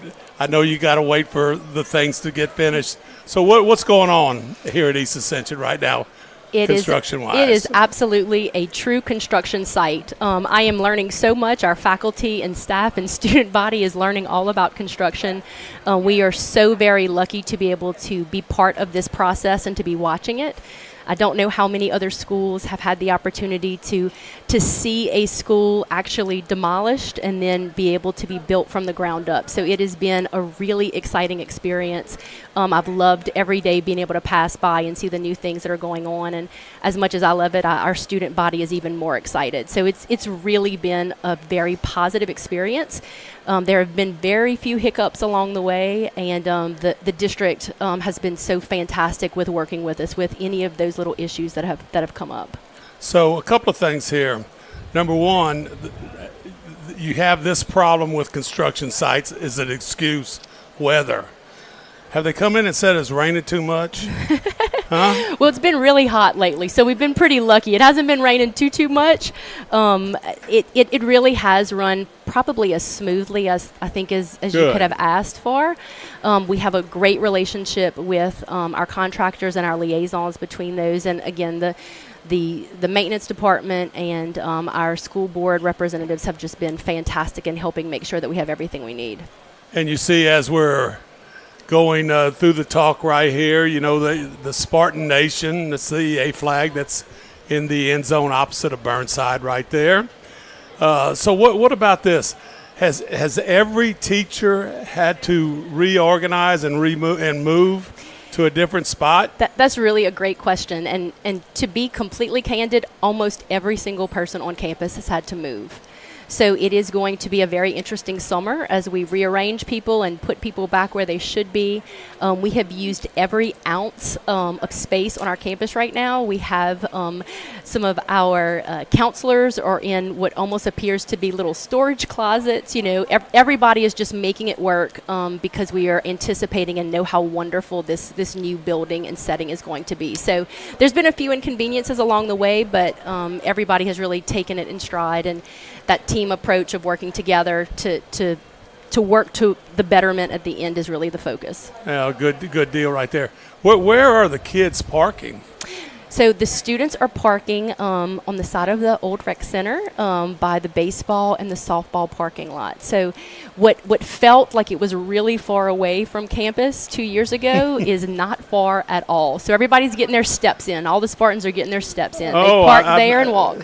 Are we having contests or anything? we need to. We need to add that to our class war points. So definitely. That is amazing. And I hate to even ask you this.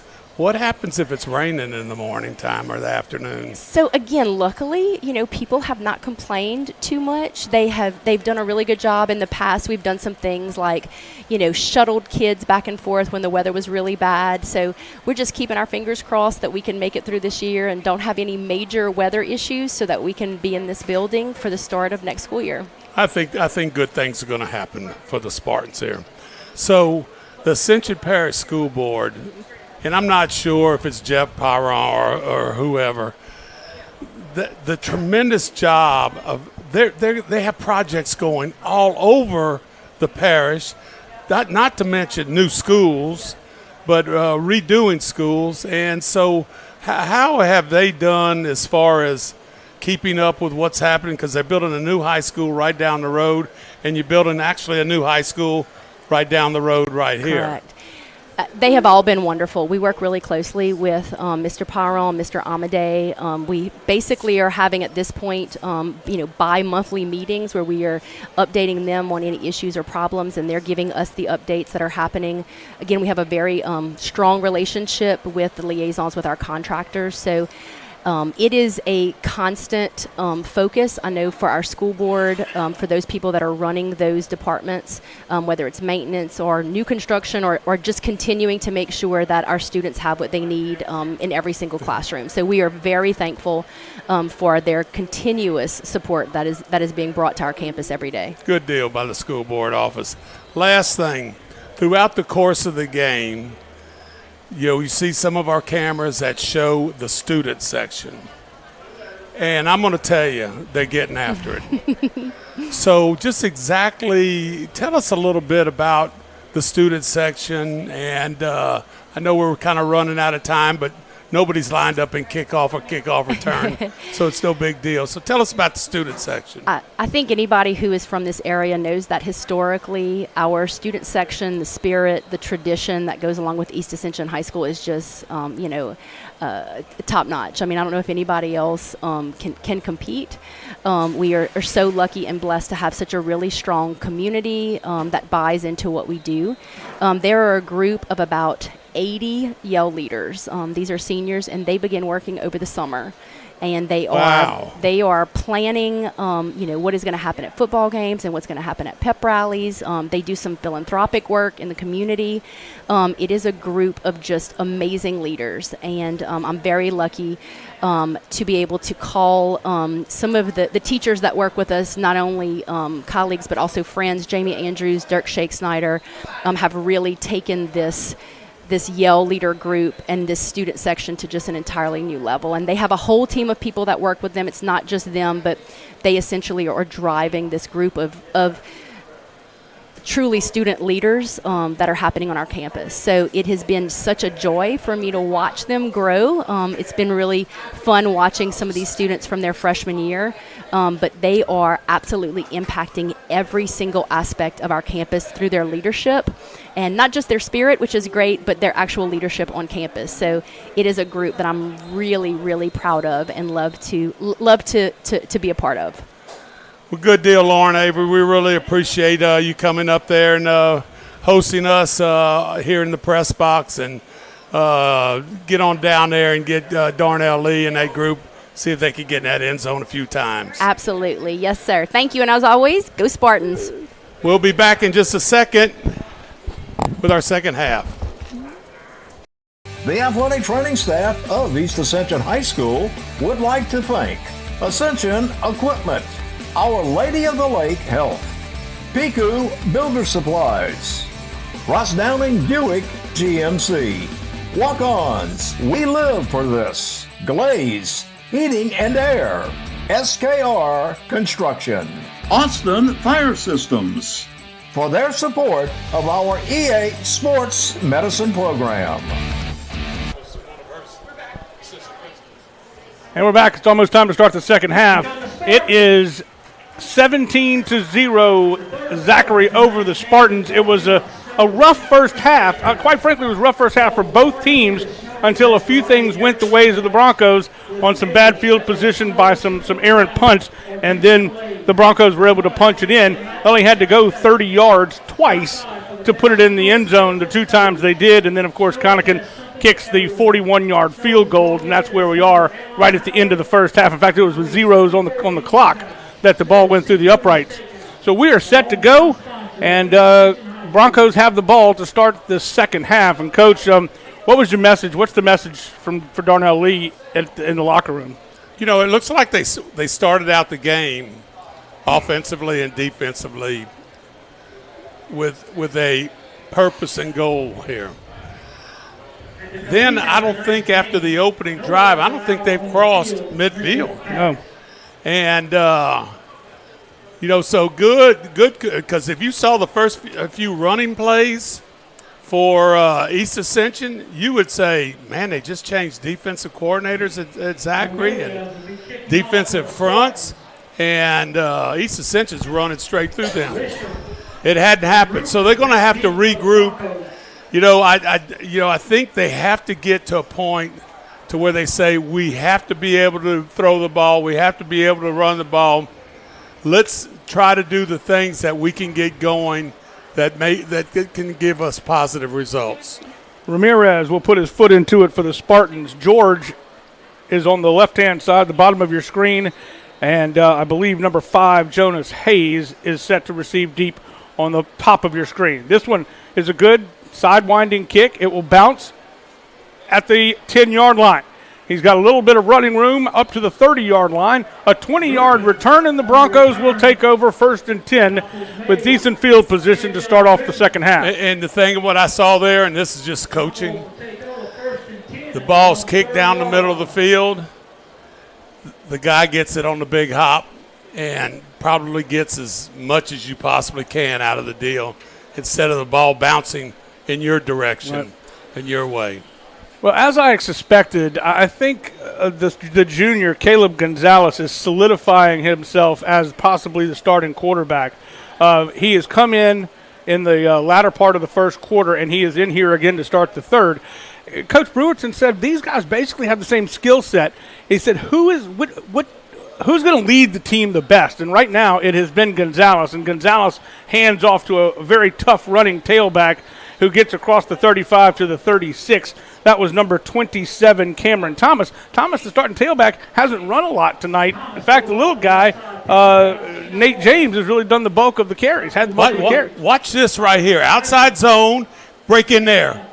And they have people that from East Ascension are breaking outside here because they can't see the smaller running back, and that's the advantage that those guys have. But, a 6-yard gain right there, and On the plus side here to start, you see Big Green out here, number 28. And it looks like it's going to be a little man-to-man. Looking for Green. Green caught it in stride, still on his feet, bounces off the safety, number 7, Lamar Bolden, and Green gets a big gain across midfield to the 43-yard line. Watch 27 right here. He's going, throw it to me also now. I promise you they see that in the press box. Nothing wrong with that target at 6'8", 6'7", 6'8". Picked up 12 yards, make it 13 on the carry, and it brings up 1st and 10 from the 45-yard line of the Spartans.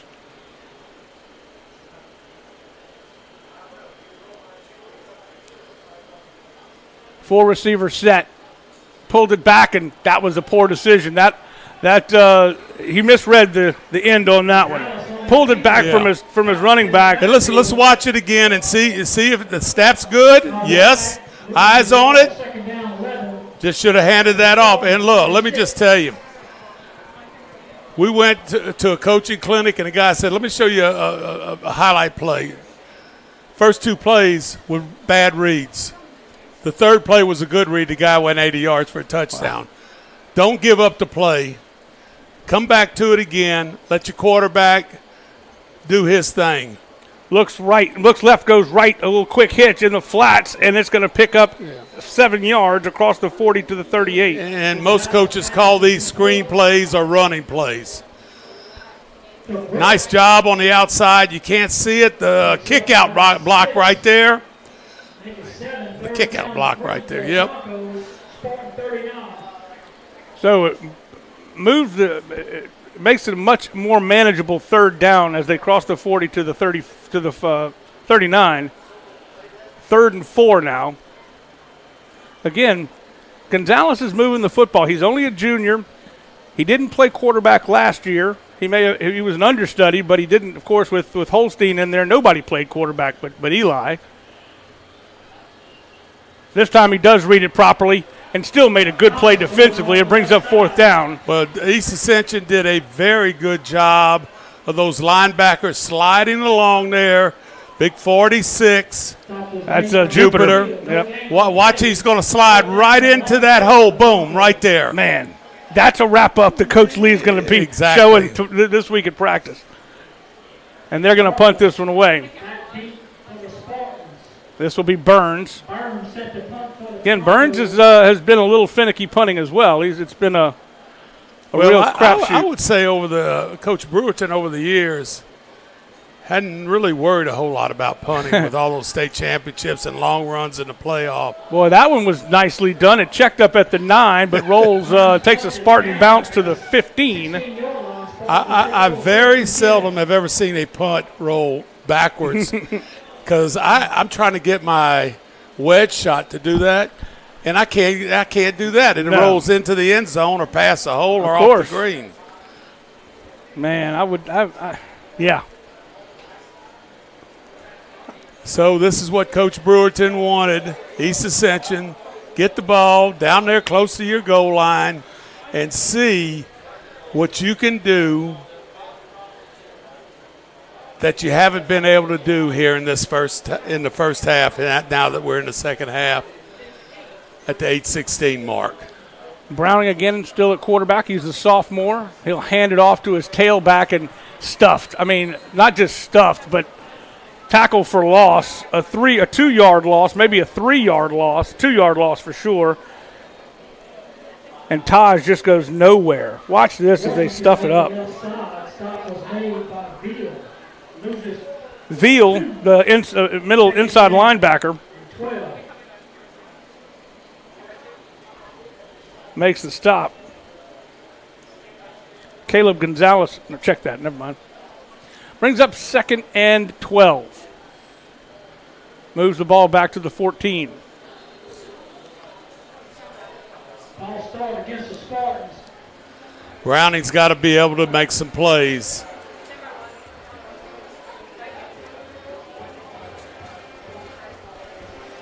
Quick halftime score, Dutchtown leading North Shore 21-7. Want to thank our roving producer, Lyle Boudreau, for all his work throughout this week. We've got eyes and ears everywhere, my friend. You can see if Lyle can maybe get a Santa Ma score. So after the penalty, it backs them up past the 10-yard line to the 9. And this just looks like a busted play from jump. Good hard run by the sophomore Browning, but just not much there. He picks up 4 yards. Sean Hamilton, Ryan Ward, Peterson. Basically a herd of Broncos in there to stop him. You see the Zachary Bannon cheer squad. Maybe the pep squad also over there.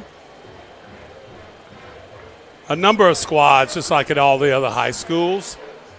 Support your teams. Now Browning right here looking, trying to get maybe a jump right there. See what you can get going. 3rd and 11. Change the play at the line of scrimmage, and I think there's going to be a timeout called. Spartans have to call a timeout because they were completely confused on the play, I'm afraid, and time was running out. Third quarter for tonight's game is brought to you by Snow Seafood and Steakhouse. For over 40 years, We're going to take a look at Broncos in the playoffs. It has been impressive. Well, I'm going to just tell you, you can take David Brewerton in the playoffs. Right. And you could stretch that maybe all the way back to his high school playing days at Catholic. You know, you see that regionals. And that's East Ascension. Quarterfinals. And let's just see how Zachary's doing. And all those regionals, which is impressive. I think every coach would hope to get that, but you see these playoff semifinals, state championship, semifinals, quarterfinals. Zachary has been a machine, and a lot of it has to do with their coaching staff, Coach Brewerton. Dropping back, looking for somebody to throw to. Browning can't find anybody. He's going to run it himself. He's going to get tripped up, but not after a good effort. He's going to come up short of the first down. He stays in bounds. He will be about 3 or 4 yards shy. No one to throw to on the side that he was looking to. Good coverage that time down the field. I think they're going to have to punt this one away. Would they call it another timeout? Oh, no, sorry, it's a water timeout.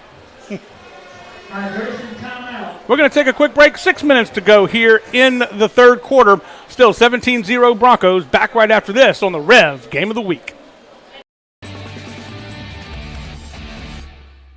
This baby will get your heart racing as much as your slick new devices do. Switch to REV. No contracts, no data caps, no nonsense. Just all fiber internet all the time. Build your plan at letsrev.com. Let's Rev. Internet speed so fast, you're going to need seatbelts for your sofa. Switch to REV. No contracts, no data caps, no nonsense. Just all fiber internet all the time. Build your plan at letsrev.com. Let's Rev. Back in Gonzales, Louisiana, at Spartan Stadium. The stadium on Burnside. 17-0, the Broncos leading East Ascension. East Ascension will punt it away with Ramirez. This will be his second punt of the night. His first one was a boomer, 32 yards. This was another line drive shot, and it's going to take a big bounce for the Spartans. And it will roll all the way down to the 20-yard line and stop at the 19. Hey, you know, when you're driving it, you're driving it.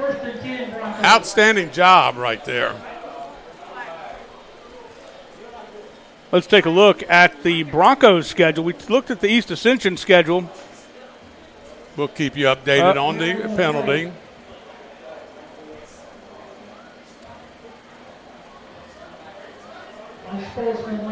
Unsportsmanlike against the Zachary Broncos, so that'll back them up. Here we go quickly. John Curtis saying, "Oh, they don't have any slouches either, but they do have an open date, which is interesting for high school." Well, it's not interesting if you're winning every week. Well, that's true. And so they're going to be at West Monroe. They're playing West Monroe also, and then that district schedule starts. Some teams not having real good first jamboree weeks with Woodlawn. Scotlandville was a surprise. Yeah. Central, they were winner. Liberty, no, and it'll probably come down to them and Catholic High at the end. So after the penalty, it backs them up from the 19-yard line to the 9-yard line.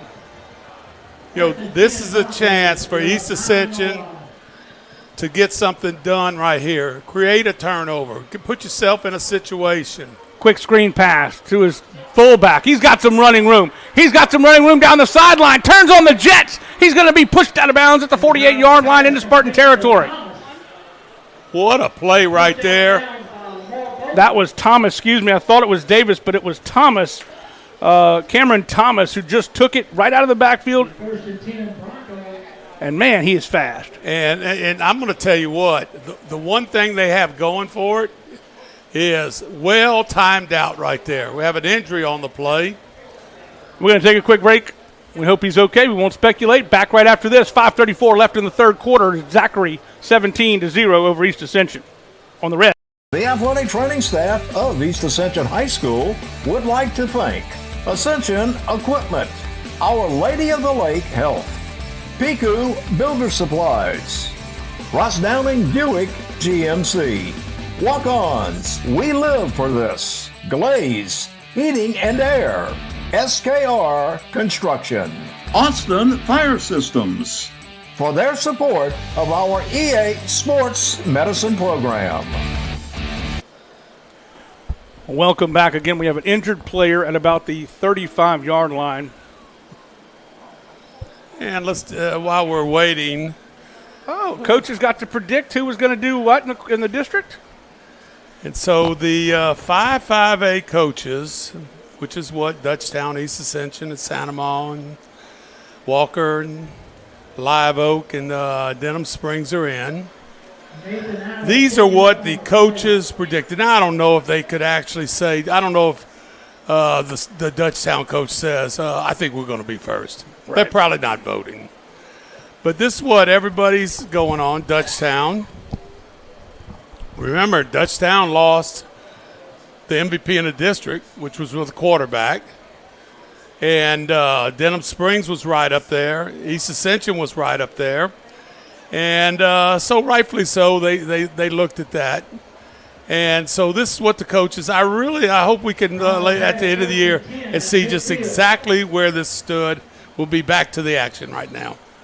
Number 50 walked off on his own power, Nathan Allen. It would be a big loss if he is indeed hurt. We hope he's not. He seemed to be okay, but it took him a while to get up. Quick pass. Gonzalez off the fingertips. It's caught by Green. Green on the tip drill. Catches it at the 39-yard line. Wow. You'll see the paws and the wingspan of that guy. Green sucked that in. Now watch this. A look on the outside. Nope, I'm going back here inside. A tip drill. Green does an outstanding job, and he's right there at the first down mark. Now, this thing started inside the 10-yard line, and we have another Spartan. Well, I think we're starting to cramp, and that was, roughing the passer, the 6th personal foul of the night against the Spartans. So we're starting to cramp a little bit here late in the game, 5:26 in the third. We have been playing for approximately a little bit less than 2 hours. Now let's look at the non-district schedule here for 5-5A. Brendan Thompson shaking up on the play. Dutchtown's at North Shore tonight. And we told you that score was 21-7, I believe, Dutchtown. All right, Zachary at East Ascension. That's our REV game. Carver at Santa Ma. We haven't gotten a score on that. Mandeville at Denham Springs. Bel Air at Live Oak. And Walker at Ponchatoula. Back to the action. We had a cramp on the play. And back to the action First and 10 for Zachary. What a weapon that Trey Des Green is transferred in, and I'm telling you, he is the leanest 250, but he's 6'6", 6'7". So I guess if you're that big, you're going to be lean. And another good run that time around the end, and man, blocked him all the way out of bounds. I don't know if you saw that, all the way back to the 35-yard line. Well, there might be a little bit of frustration there because when you're picking up 15 yards and not actually getting anything done. Man, 75 also battled to the end. Dedrick Nettie. Nettie took him out of bounds. I imagine Coach Brewerton saying, let's just take our time here on calling a play and using a lot of that clock, that play clock. 2nd and 5 at the 20. This time he reads it right. It's handoff to Thomas. Thomas jitterbugs his way to the 5. He's down at the 4-yard line. Thomas goes around the right side. Tackle was made by McZeal. Picks up a first down, the 1st and goal for the Broncos. McZeal makes the stop. And when McZeal makes the stop at the safety spot, that means he got by linemen, linebackers, and your first line of DBs. Jameer Smith has checked into the ball game for East Ascension. One of the Spartans a little bit slow to get up. I didn't see his number, but he looked like he got up on his own power and he's okay. So the Broncos now knocking on the door. Ball at the 4-yard line, 1st and goal. Thomas is the lone setback with the quarterback Gonzalez. Going in motion is Peterson. Delay of game against the Broncos. Wow. Delay of game against the Broncos. I don't think anybody expected that to happen. Coach Brewerton's on that sidelines wondering, guys, what are we doing? Come on, that's 5. That's like a 15-yard penalty right here on inside the 5-yard line. So the Broncos have done a much better job penalty-wise after that first quarter and maybe that half of the second quarter. They have not been penalized much. This is the first one in the second half for the Broncos. 3:40 and the clock continues to roll here in the third. Out of the pistol. Shotgun, actually, and it's going to be a handoff to Thomas. Thomas is going to be spun down at the 6. So it brings up 2nd down and goal from the 6. Jimmy, that outside linebacker who's got a crucial role right here, coming up right there, cutting that in, but you got to get pursuit from the inside, defensive linemen and the linebackers. Then, of course, your secondary, which is basically playing linebacker depth. Hobby back into the ball game. That was Zachary Jupiter, the junior middle linebacker, or Mike linebacker. Still taking some time, 11-10, and they're not even close to ready to snap the ball here. They'll check their wristbands. 5 seconds on the play clock. Down to 3, 2. He barely gets it off. Almost loses the snap. He's rolling to his right. Looking for somebody to throw to. He's going to take it himself at the pylon. He's going to be short. Brings up 3rd and goal from the 1. You got everybody on the side. Oh, the red referee raises that hand. Whoa. I guess he looked back at the guy in the red shirt and said, you think it's a touchdown? I guess they say the ball crossed the plane. Went on the inside of the pylon. That's all it's got to do is go over the pylon, I guess. Good job by the quarterback as far as finding a little faster gear. So 23-0 now as the extra point is going to be attempted by Kellen Connican. Kellen is perfect tonight, 2 for 2 on extra points and a 41-yard field goal. No announcer's jinx on this one, I promise. Boots this one to Geismer. 2:55 to go. 24-0 is the score. Zachary over the East Ascension Spartans. We'll be back right after this on the REV Game of the Week. The athletic training staff of East Ascension High School would like to thank Ascension Equipment, Our Lady of the Lake Health, Piku Builder Supplies, Ross Downing Buick GMC, Walk-ons, we live for this. Glaze, heating and air. SKR Construction. Austin Fire Systems. For their support of our EA Sports Medicine program.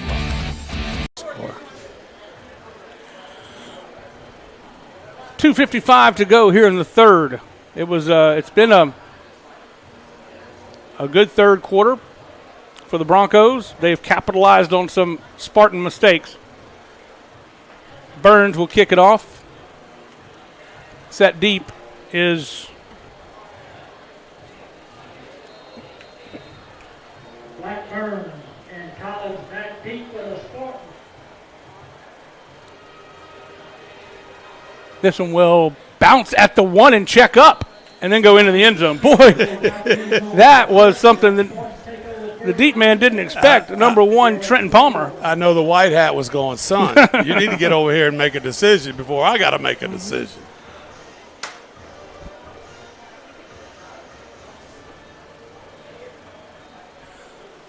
Well, we got to tell you, this has been a great atmosphere to kick off the football season here for 2023. A good crowd on both sides. Of course, East Ascension fans are always going to turn out for their Spartans.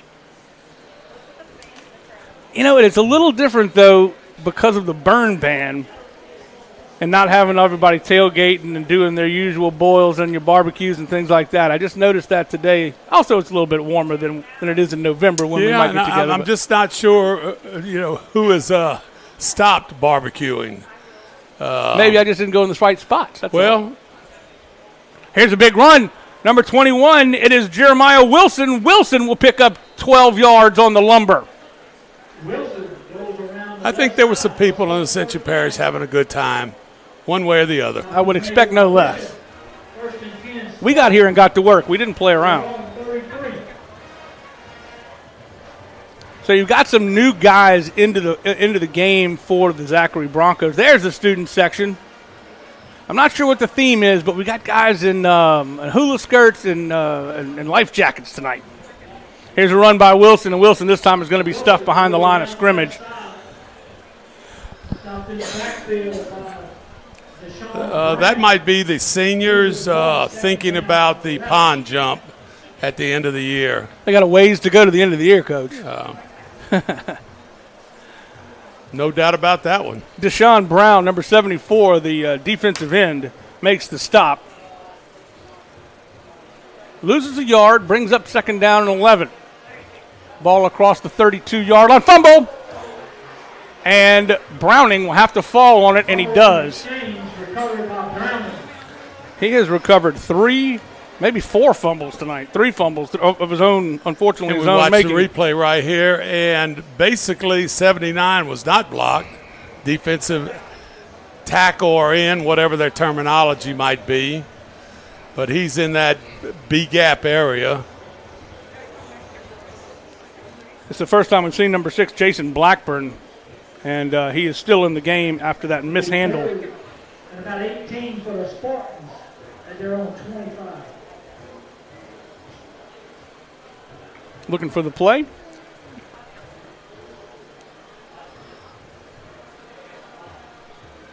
Dropping back, looking for somebody to throw to. And he is going to be ridden to the turf. A huge sack, a loss of 17. And he will be down way, way back past the 14-yard line. Got pressure there on the edge.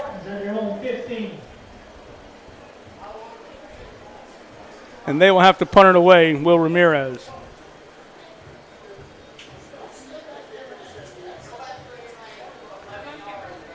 I think you got to give a full sack.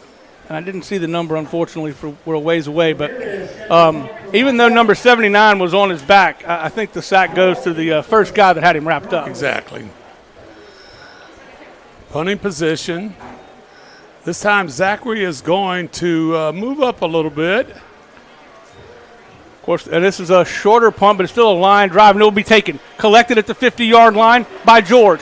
George jukes his way to the outside. Missed tackle at the 30, 25, 20. At the 15, down to the 10-yard line. Big return of 40 yards for George. two differences right there, Coach. Number one, the ball wasn't kicked out of bounds like it has. That's number one. Number two, the return guy moved up and was able to get over there, and most importantly, he caught the ball and athletically avoided the first one or two guys. And they had a nice wall set up on the right side, and that's why you don't stop setting up that wall, and that's exactly what they did. He got down to the 12 or 13-yard line. You're right, they did put it at the 12. It'll be 1st and 10 from the 12. You know, it also brings up a point of, hang time in college and pros really makes a difference. It allows your defense to get down. There's a straight ahead run down to the 5-yard line, picks up 6 maybe. But that's what allows your defense to get down, your gunners. Exactly, and it's always 2-on-1 on the outside. Right. But that punter has got to be able to get that ball, out of bounds, high enough to where you get coverage right there where there can't be a return guy. That does it for the third quarter. Zachary puts 7 more on the board, 24-0 over the Spartans. Back after this on the REV Game of the Week. The athletic training staff of East Ascension High School would like to thank Ascension Equipment, Our Lady of the Lake Health, Piku Builder Supplies, Ross Downing Buick GMC, Walk-Ons, We Live for This, Glaze, Heating and Air, SKR Construction, Austin Fire Systems, for their support of our EA Sports Medicine Program. They switch into the field. It will be Broncos knocking at the door at the 5-yard line. After their great return on the punt just a minute ago, we start the fourth quarter with Zachary up 24-0 over the Spartans. Again, the Spartans are playing 3 top 10 teams to start the season. Number 5, Zachary. Number 10, West Monroe next week, which Coach Swacker and I will be bringing it to you in its full regalia and glory. And then, of course, the next week they will be playing number 3, Destrehan.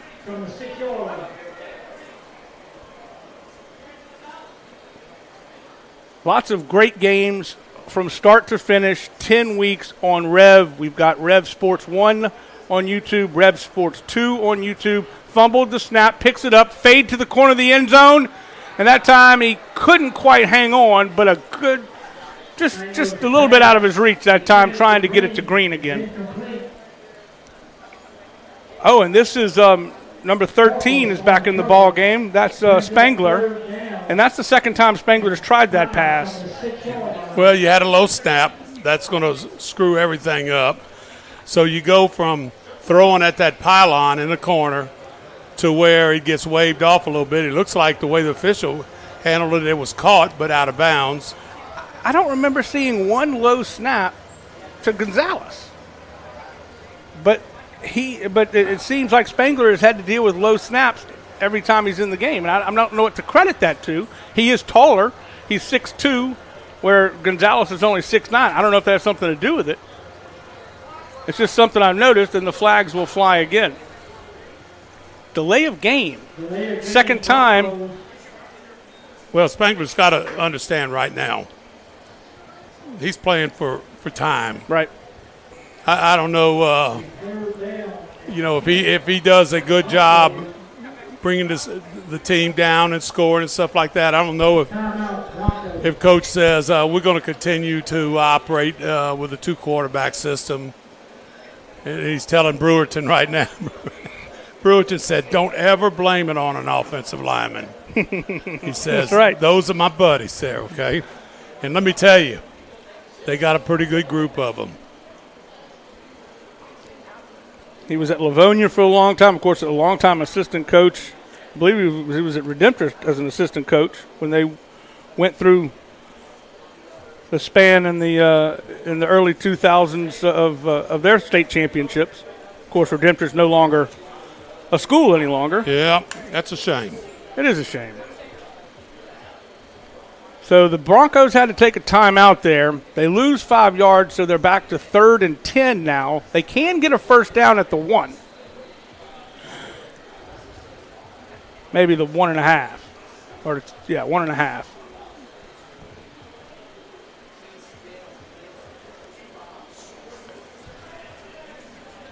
So we have a 3rd and 10. 3rd and 10. And ball resting at the 11. Low snap again. Wrangles it. Looking for somebody. The whistles blow. Is it going to be a false start?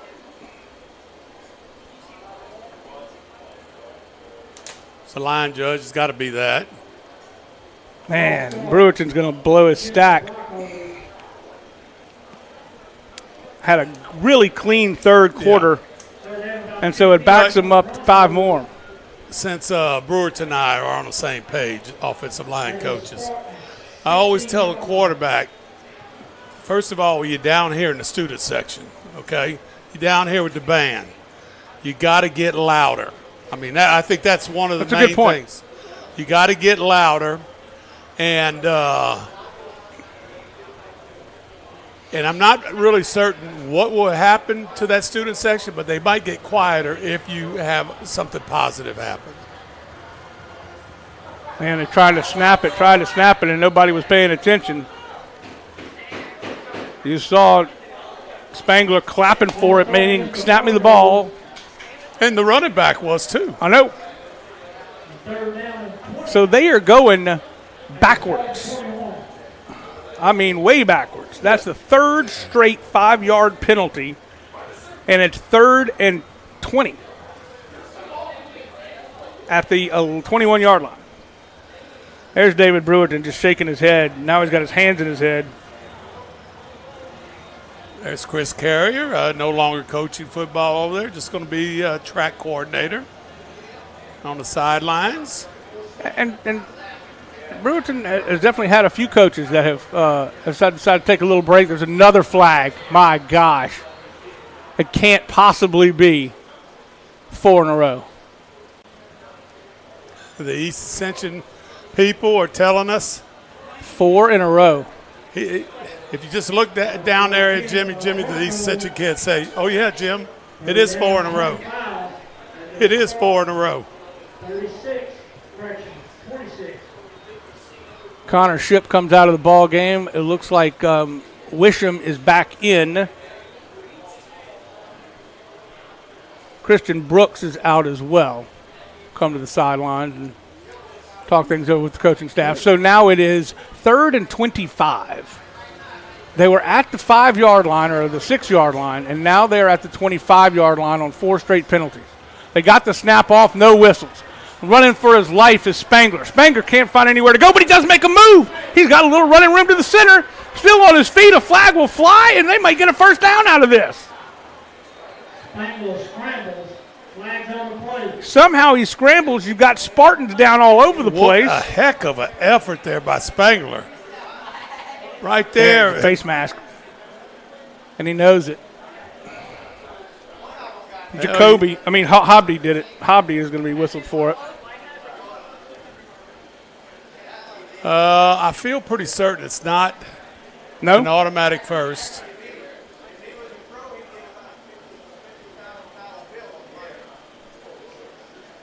Did they replay the down? It'll be 3rd down still? You're right. It should be just a 15-yard penalty, not an automatic first down. Number 7, Lamar Bolden, the weak side safety. He's going to come off, probably a cramp. But it looked like that. I mean, it was just a – and there's Coach Darnell, Coach Lee, talking it over with the officials. If it holds as a personal foul, that'll be number 7.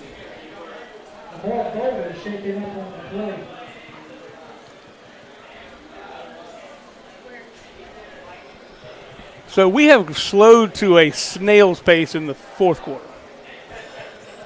We have ticked off 24 seconds.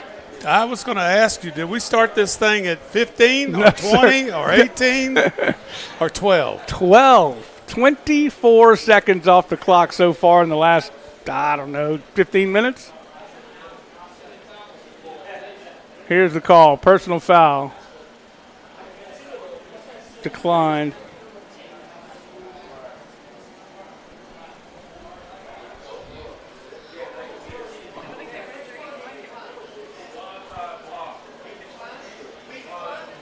Personal foul against the Broncos, blindside block.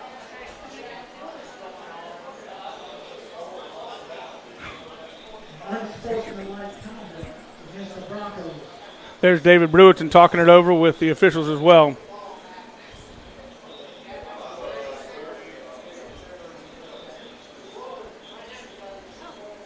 So we are just sorting out a myriad of issues here. It was a personal foul.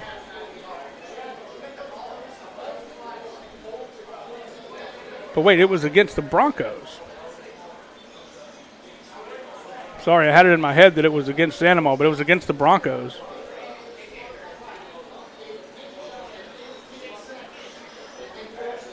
The ball is moved back to the 36-yard line. Again, this drive, they were on the 6. They have had 5 penalties.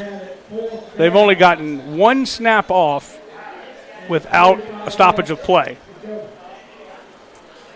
And it is 4th down. Well, you have Kennedy. Nope. I think you have Kennedy at Sandoval. What's that?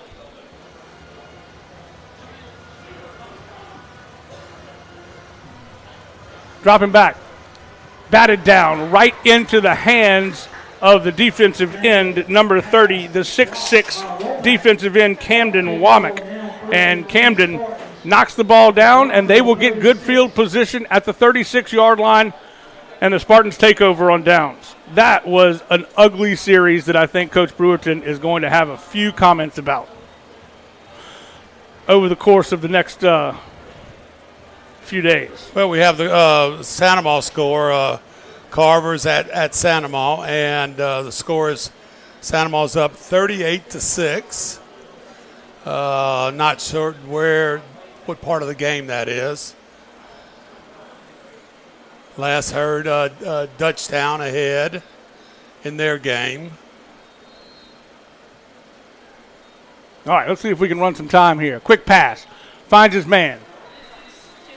Across the 40 to the 42-yard line. That's number 8, Chesson. If they could put some quick passes together and march down the field, they could make something happen here in the fourth quarter. They got lots of time, but they can't waste any time. Pick up a 6. 2nd and 4. Now, why isn't the clock running? Oh, he went out of bounds, excuse me. Another pass, this time to Mitchell, JaCory Mitchell. He doesn't get anywhere, maybe a yard, and he stays in bounds, and the clock will continue to run. Downing's pass complete to JaCory Mitchell. Mitchell, again, just a flat out route. Picks up about 1, maybe 2 yards, 3rd and about 3 for the Spartans. Brings up 3rd down. Good defense. The defense is keeping it in front of them. They're not letting them get down in space. And I got to hand it to the sophomore quarterback. He didn't play quarterback last year. He hadn't played quarterback since middle school. Played linebacker as a freshman. Busted play that time, but he does get the handoff off, and there's nowhere to go with it. They got tangled up. Wilson tries the right side. Well, you have that situation right there, Jimmy, where it's basically like the quarterback's under center, and you have the fullback behind you. Mm-hmm. They call it the pistol and the shotgun. And in order for you to mesh, to hand that ball off, that running back has to be in charge of going in a straight line to that spot. And the quarterback has to understand his footwork either has to be a open step or a step right there, depending on where he has to go. So I'm not real sure who was at fault right there, but I know it's just a little bit harder because, number one, when you are in the shotgun, you know what you got to do first? You got to catch it first. That's right. And then after you catch it, you got to hope it hasn't taken you off of your rhythm here to hand the ball off or read someone or whatever. Chesson will down the punt at the 12-yard line. The Broncos will take over 1st and 10 from their own 12. 9:29 to go here in the ball game. Week number 1 of this football season for 2023. Lots of great football ahead of us. How about those Tigers? What you got for the Tigers? I'm going to tell you, I'm a big believer in that coaching staff. Yeah. And Coach Kelly. I just think that they have done a tremendous coaching job with tremendous athletes, too. Right. This one goes for not much. I think it was Nate James on the carry. Nope, check that. That is Camden Massengill.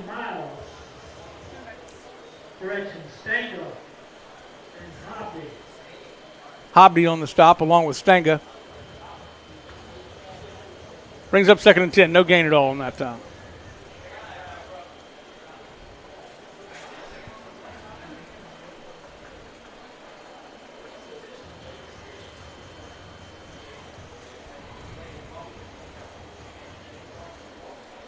Quick pass in the flats.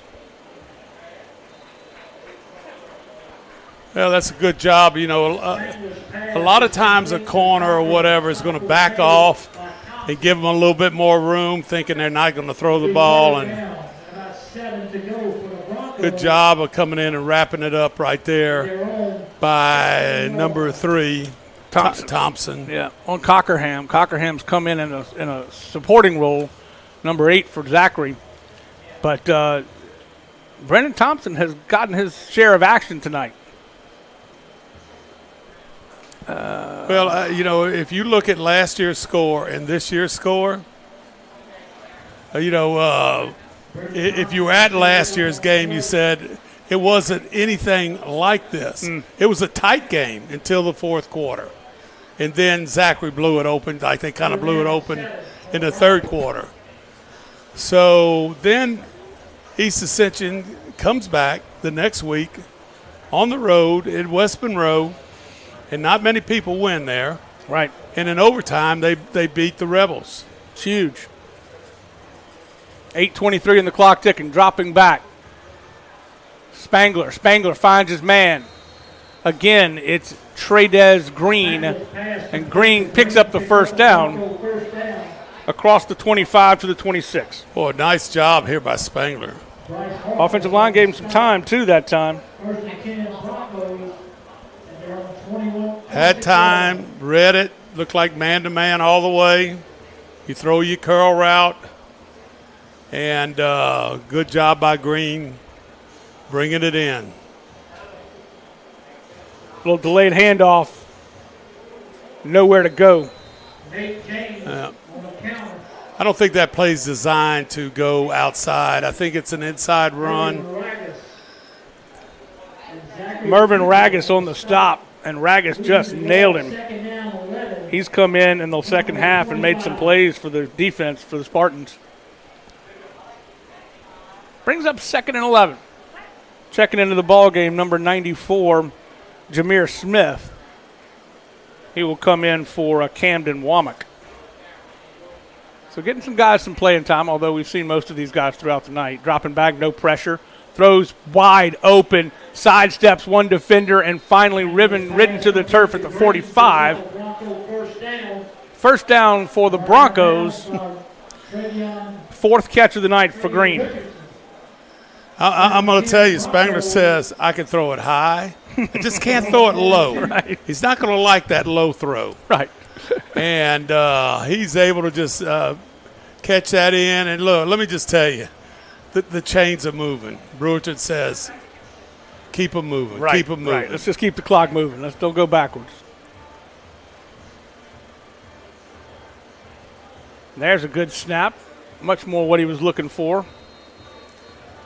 Picks up 3 yards to the 46. And watch, he's going to step up in here with this read. And he probably could have pulled that. You see him on the outside right there. Probably could have pulled that one. Then maybe he just said, I like throwing the ball, so I can't throw the ball if I get clobbered on the outside here. So it's DeVecchio Ruffin running the football, number 14. He's the tailback. He'll take it again. Oh, and that was like, you're going to take it because you're going to get killed, and if I keep it, I'm going to get killed. So here you go. Let's see what it looked like on the outside here on this replay. See 6 who makes minutes. this tackle. There he is. Oh, I don't know. I'm not going to say it was open to the outside because he was in there so fast. I don't think there was enough time for him to make a decision. That was Ragus again. We're in a hydration timeout. We'll take a quick break. When we come back, we'll have the final 6 minutes of this football game. The Broncos lead the Spartans. Back right after this on the Rev Game of the Week.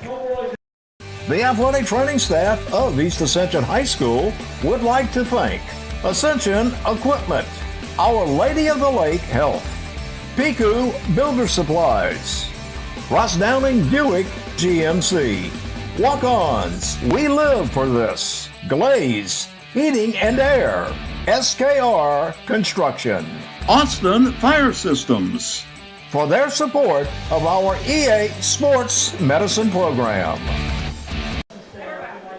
Great football coming up on the Rev Game of the Week, not only this week, next week, and on in throughout the season. You and I back right here next week, West Monroe and East Ascension, Ponchatoula at Dutchtown. So we'll be on Rev 1, and they'll be on Rev Sports 2. We'll be on Rev Sports 1. And in 2 weeks, Covington at Dutchtown. That's going to be homecoming. And JFK at Sanamon. And don't forget, you can catch replays on Rev on Sundays. Pass down the field, incomplete, over to the outstretched arm of George. Hey, and I need to mention congratulations to you. Oh, thank you. Appreciate that. Going to be inducted into the Sanama Athletic Hall of Fame, or just the Sanama Hall of Fame? I'm getting it right. Sorry, am I wrong? I think it's the I don't think they're going to put me in the Hall of Fame for teaching driver's ed. But come on. Maybe I need to. It's amazing. It's well-deserved for sure. Great school, great facilities, great people to work with. Well, when I started this business, you were a coach at Sanama, and punt is blocked, and it is recovered by Broncos, but the East Ascension Spartans have great field position, and they see a little life. James Campbell on the block. Just came right up the gut. I think that was 94 that recovered it. Frank Johnson, he comes off the sidelines holding his stomach. He must have recovered a shoe from the punter also. All right, let's just see what Browning can do right here. Something positive to go into next week. This is Taj Washington, and that is about the fourth time that we have seen the Jets picking up, just smoking them from around the edge. Watch from the edge. Well, they're playing that 3-2, and those outside linebackers can play anywhere from in the secondary to on the line or come at the last second. And well, we knew they were going to do a lot of run blitzing, and that's exactly what they're doing. So you see now the linebacker's way out here covering it. There he is coming, cheating. Dropping back, Browning going for it all. He's got Ja'Cory Mitchell. Incomplete. He couldn't hang on as he was hit as soon as the ball got to him. Pretty good coverage, but if he had just stepped up and let him, he was in the end zone. Middle of the field, wide open. Underthrown ball got him hit that time. We got a change. What happened? Going to the 2-yard line, and all of a sudden, Zachary sends in a herd. Stop the clock. Incomplete.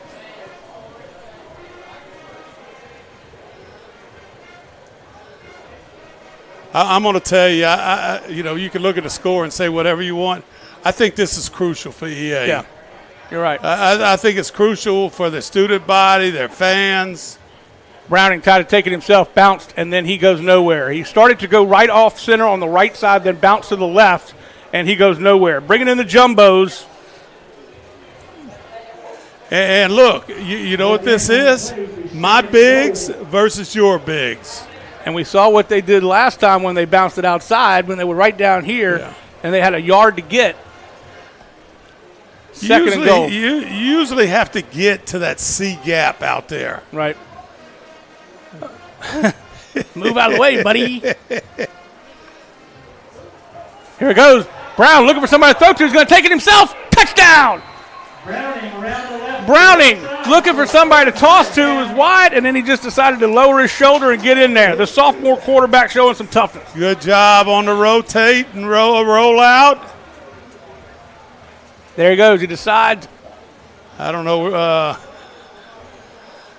Oh, that's good for Browning. You know, it's been a tough night for the Spartans.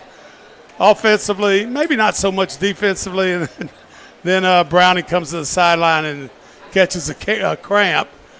Goes down on the sidelines. Hopefully he can get back, because you never know what happens in a football game. So it is 24-6. The extra point is on the way from Ramirez. Ramirez will put it through, and it is 24-7. We'll take a break. Don't go anywhere, folks. We've got the last 3:56 in this ball game. The East Ascension Spartans showing some life. 24-7. Back after this on the REV Game of the Week. The athletic training staff of East Ascension High School would like to thank Ascension Equipment, Our Lady of the Lake Health, Piku Builder Supplies, Ross Downing Buick GMC, Walk-Ons, We Live for This, Glaze, Heating and Air, SKR Construction, Austin Fire Systems, for their support of our EA Sports Medicine Program.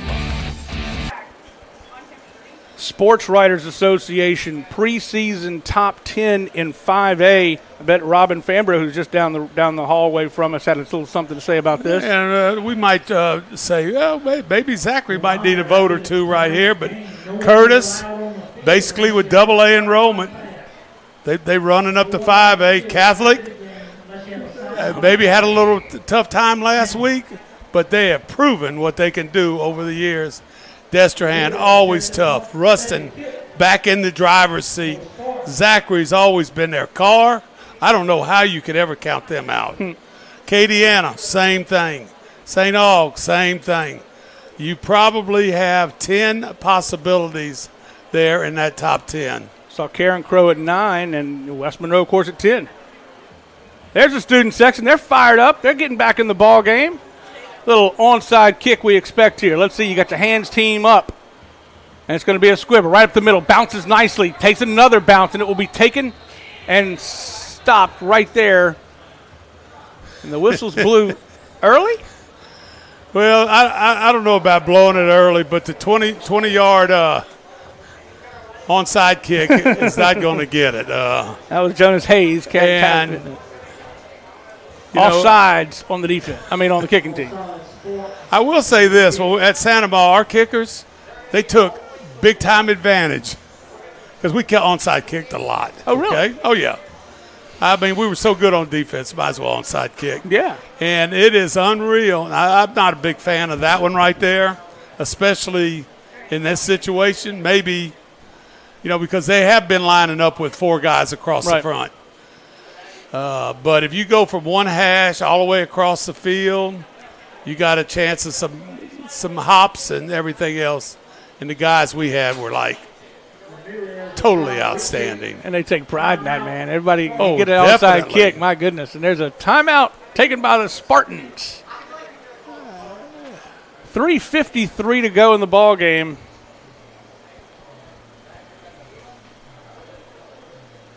So we didn't get to finish our discussion about LSU. You're high on the coaching staff, which I totally agree with. They've done a great job with their personnel. You know who their best coach is right now, though, huh?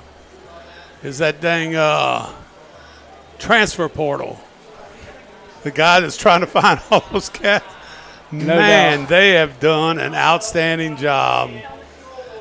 it makes me think that anybody in college football in 1 or 2 seasons can change directions. Everything, right. And he's first obvious one, but I've been following Coach Kelly a long time, and he's always been a play caller and stuff like this. I just think that guy is a talented coach. And somebody says, well, he hasn't won any national championships. I said, all right, let's go ahead and put a list of the national championship coach. Right. And then we're going to make a list, and we'll start in New Orleans. And by the time we get to Gonzales, we'll get everybody down. He has been successful everywhere he's been, and this is another stop for him. I just hate we have to wait till Sunday to watch it. This one's up and away. Ramirez puts his foot into it. It will be chased down and run out of bounds by number 27, Cameron Thomas. So 3:50 to go in the ballgame. The Broncos will try to run this clock a little bit, I would imagine, and maybe iron out some of these silly penalties they've gotten here in the second half. Well, there's going to be, whether you win or lose the game, there are going to be things that both of these coaches are going to say, we need to work on this. Yep. And, just think, and it's unreal. Coach Brewerton's sitting there, and you look at what his semifinals say. They played 4 and 5 extra games a year.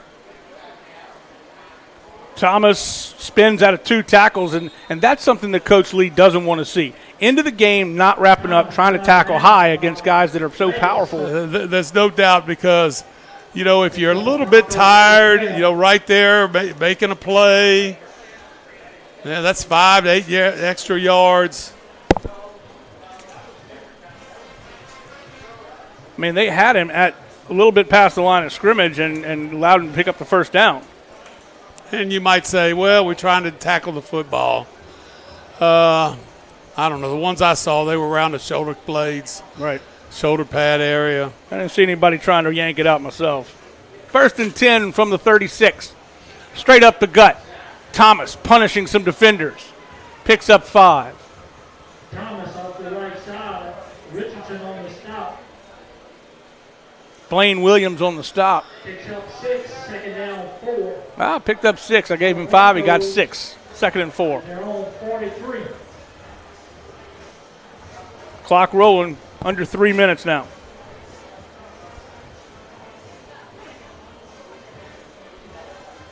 And they will milk as much time off that clock as possible.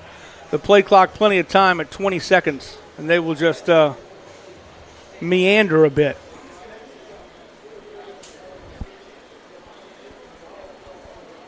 Expect Thomas to get it once again. Little confusion defensively. Now they get set. Snaps it at 4. Thomas to the left side. That time he is tripped up quickly by number 50, Nathan Allen. Yeah, a lot of times, Jimmy, when you run in that outside zone and everybody's stretching that way, you'll see on the replay right here, you got to find a little hole in there. And, not as there always going to be a hole. East Ascension's doing a pretty good job of stopping things up right here. Picked up a yard. Well, yeah, I'll give him 3rd and 2. Under 2 minutes now. But I don't think we saw, and we see now that Gonzales is back in the ballgame. What we didn't see, we saw some passing, but not the aerial attack that I kind of was expecting tonight. And again, I know he's trying to find his quarterback or, see who played well, and I think you got to give the edge to Gonzales at the moment. Another good run here by Thomas, and Thomas sheds a couple of more tacklers. Just shook him off like he was an old dog drying off. Nice job. But here's an example. Here you running outside, and then you got to find a hole. Of course, missed the tackle right there. Able to get in there and get a first down. So they move across midfield into Spartan territory at the 43. 67 ticks left in this week 1 matchup between the number 5 Broncos and East Ascension.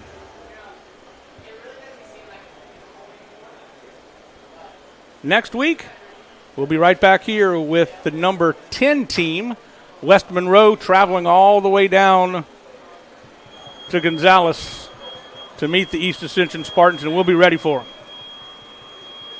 Handoff, this time to James, Nate James. James will pick up 5. 33 seconds. And that should be the last play. Yep, I think you are right. And what a game it has been. I think we have seen some early season, I wouldn't say jitters, but definitely some early season unsettledness. But I think both these teams have some positives and some other things they need to be working on. Yeah, and I'm going to just tell you, I'm not real certain how hot it is on the field. I'm sure this has been a stretch for them. Yeah, no doubt. For both teams, especially the linemen and stuff like this. So, get a little bit better in shape. Keep working in practice. Maybe we have a week where we could go outside every day and get ready, because, you're going to have to be ready when West Monroe comes through. And the game for Zachary is going to be John Curtis next week. So I'm not sure who would want to swap. That's who you got, and it's going to be tough. It absolutely is. The final score, Zachary 24, East Ascension 7. We're going to come back right after this break, wrap it up, and we will be ready to rock and roll for week 2 in just a bit. Don't go anywhere, folks. You're watching the exclusive REV Game of the Week. REV Business started small in 1935. We built our reputation by providing hometown service with Louisiana hustle. For nearly 90 years, we've expanded across our great state, through the swamps and across the Mississippi, bringing fiber optics from the capital to the North Shore, all to connect your business with the world. REV is about big business technology with small business personal service. For a limited time, get up to $300 off business services. Call or visit us today at letsrev.biz. The best way to recruit for at-home tailgating is Chris's Specialty Foods. Wings, burgers, brisket, steak, and boudin. All of the 5 stars are at Chris's Specialty Foods. Millerville, New Orleans, Prairieville, and Frisco. Everybody loves Chris's authentic Cajun meat.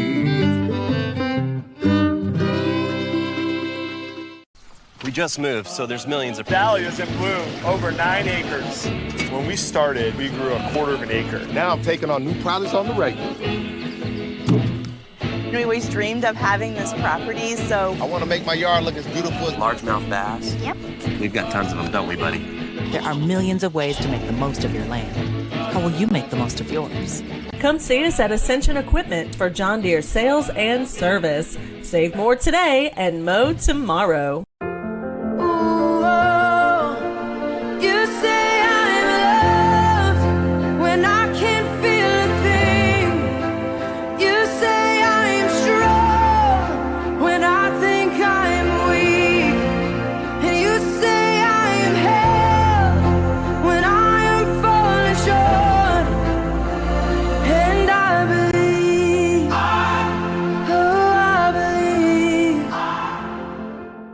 Piku Builder Supply, your one-stop lumberyard, provides an extensive selection of quality building supplies for your new construction and remodeling. We offer computer-aided estimating of your building and remodeling plans, as well as blueprint copies. From humble beginnings to becoming the industry leader in Gonzales and beyond, Piku proudly supports our local community because we believe in giving back to those who have had a hand in our success.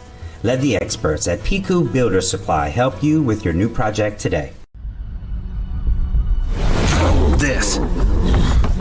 This is a walk-on athlete. They push harder and put their heart into the game. This is the passion we're built on. It's why we put our heart into creating game day with a taste of Louisiana.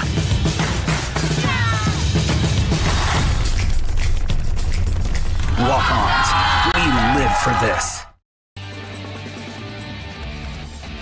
Welcome back, everybody, to the REV Game of the Week. The final score, Zachary 24, East Ascension 7. We have got some great football action from, of course, week 1 all the way to week 10 and into the playoffs. But from next week, we have West Monroe versus East Ascension. Coach Swacker and I will be doing that one. Ponchatoula will be at Dutchtown. Of course, we have 2 live streams. REV Sports 1, that's where West Monroe East Ascension will be. REV Sports 2 will be Ponchatoula at Dutchtown. Week 2, Covington at Dutchtown, which will be homecoming for Dutchtown. And then Kennedy at Santa Ma, another good game there. So, Coach, a sloppy game, but again, a good game that I think both teams have something to build on. Yeah, you got mistakes on both sides, and everybody's going to go to work this week to try to eliminate those things and play better against a good team.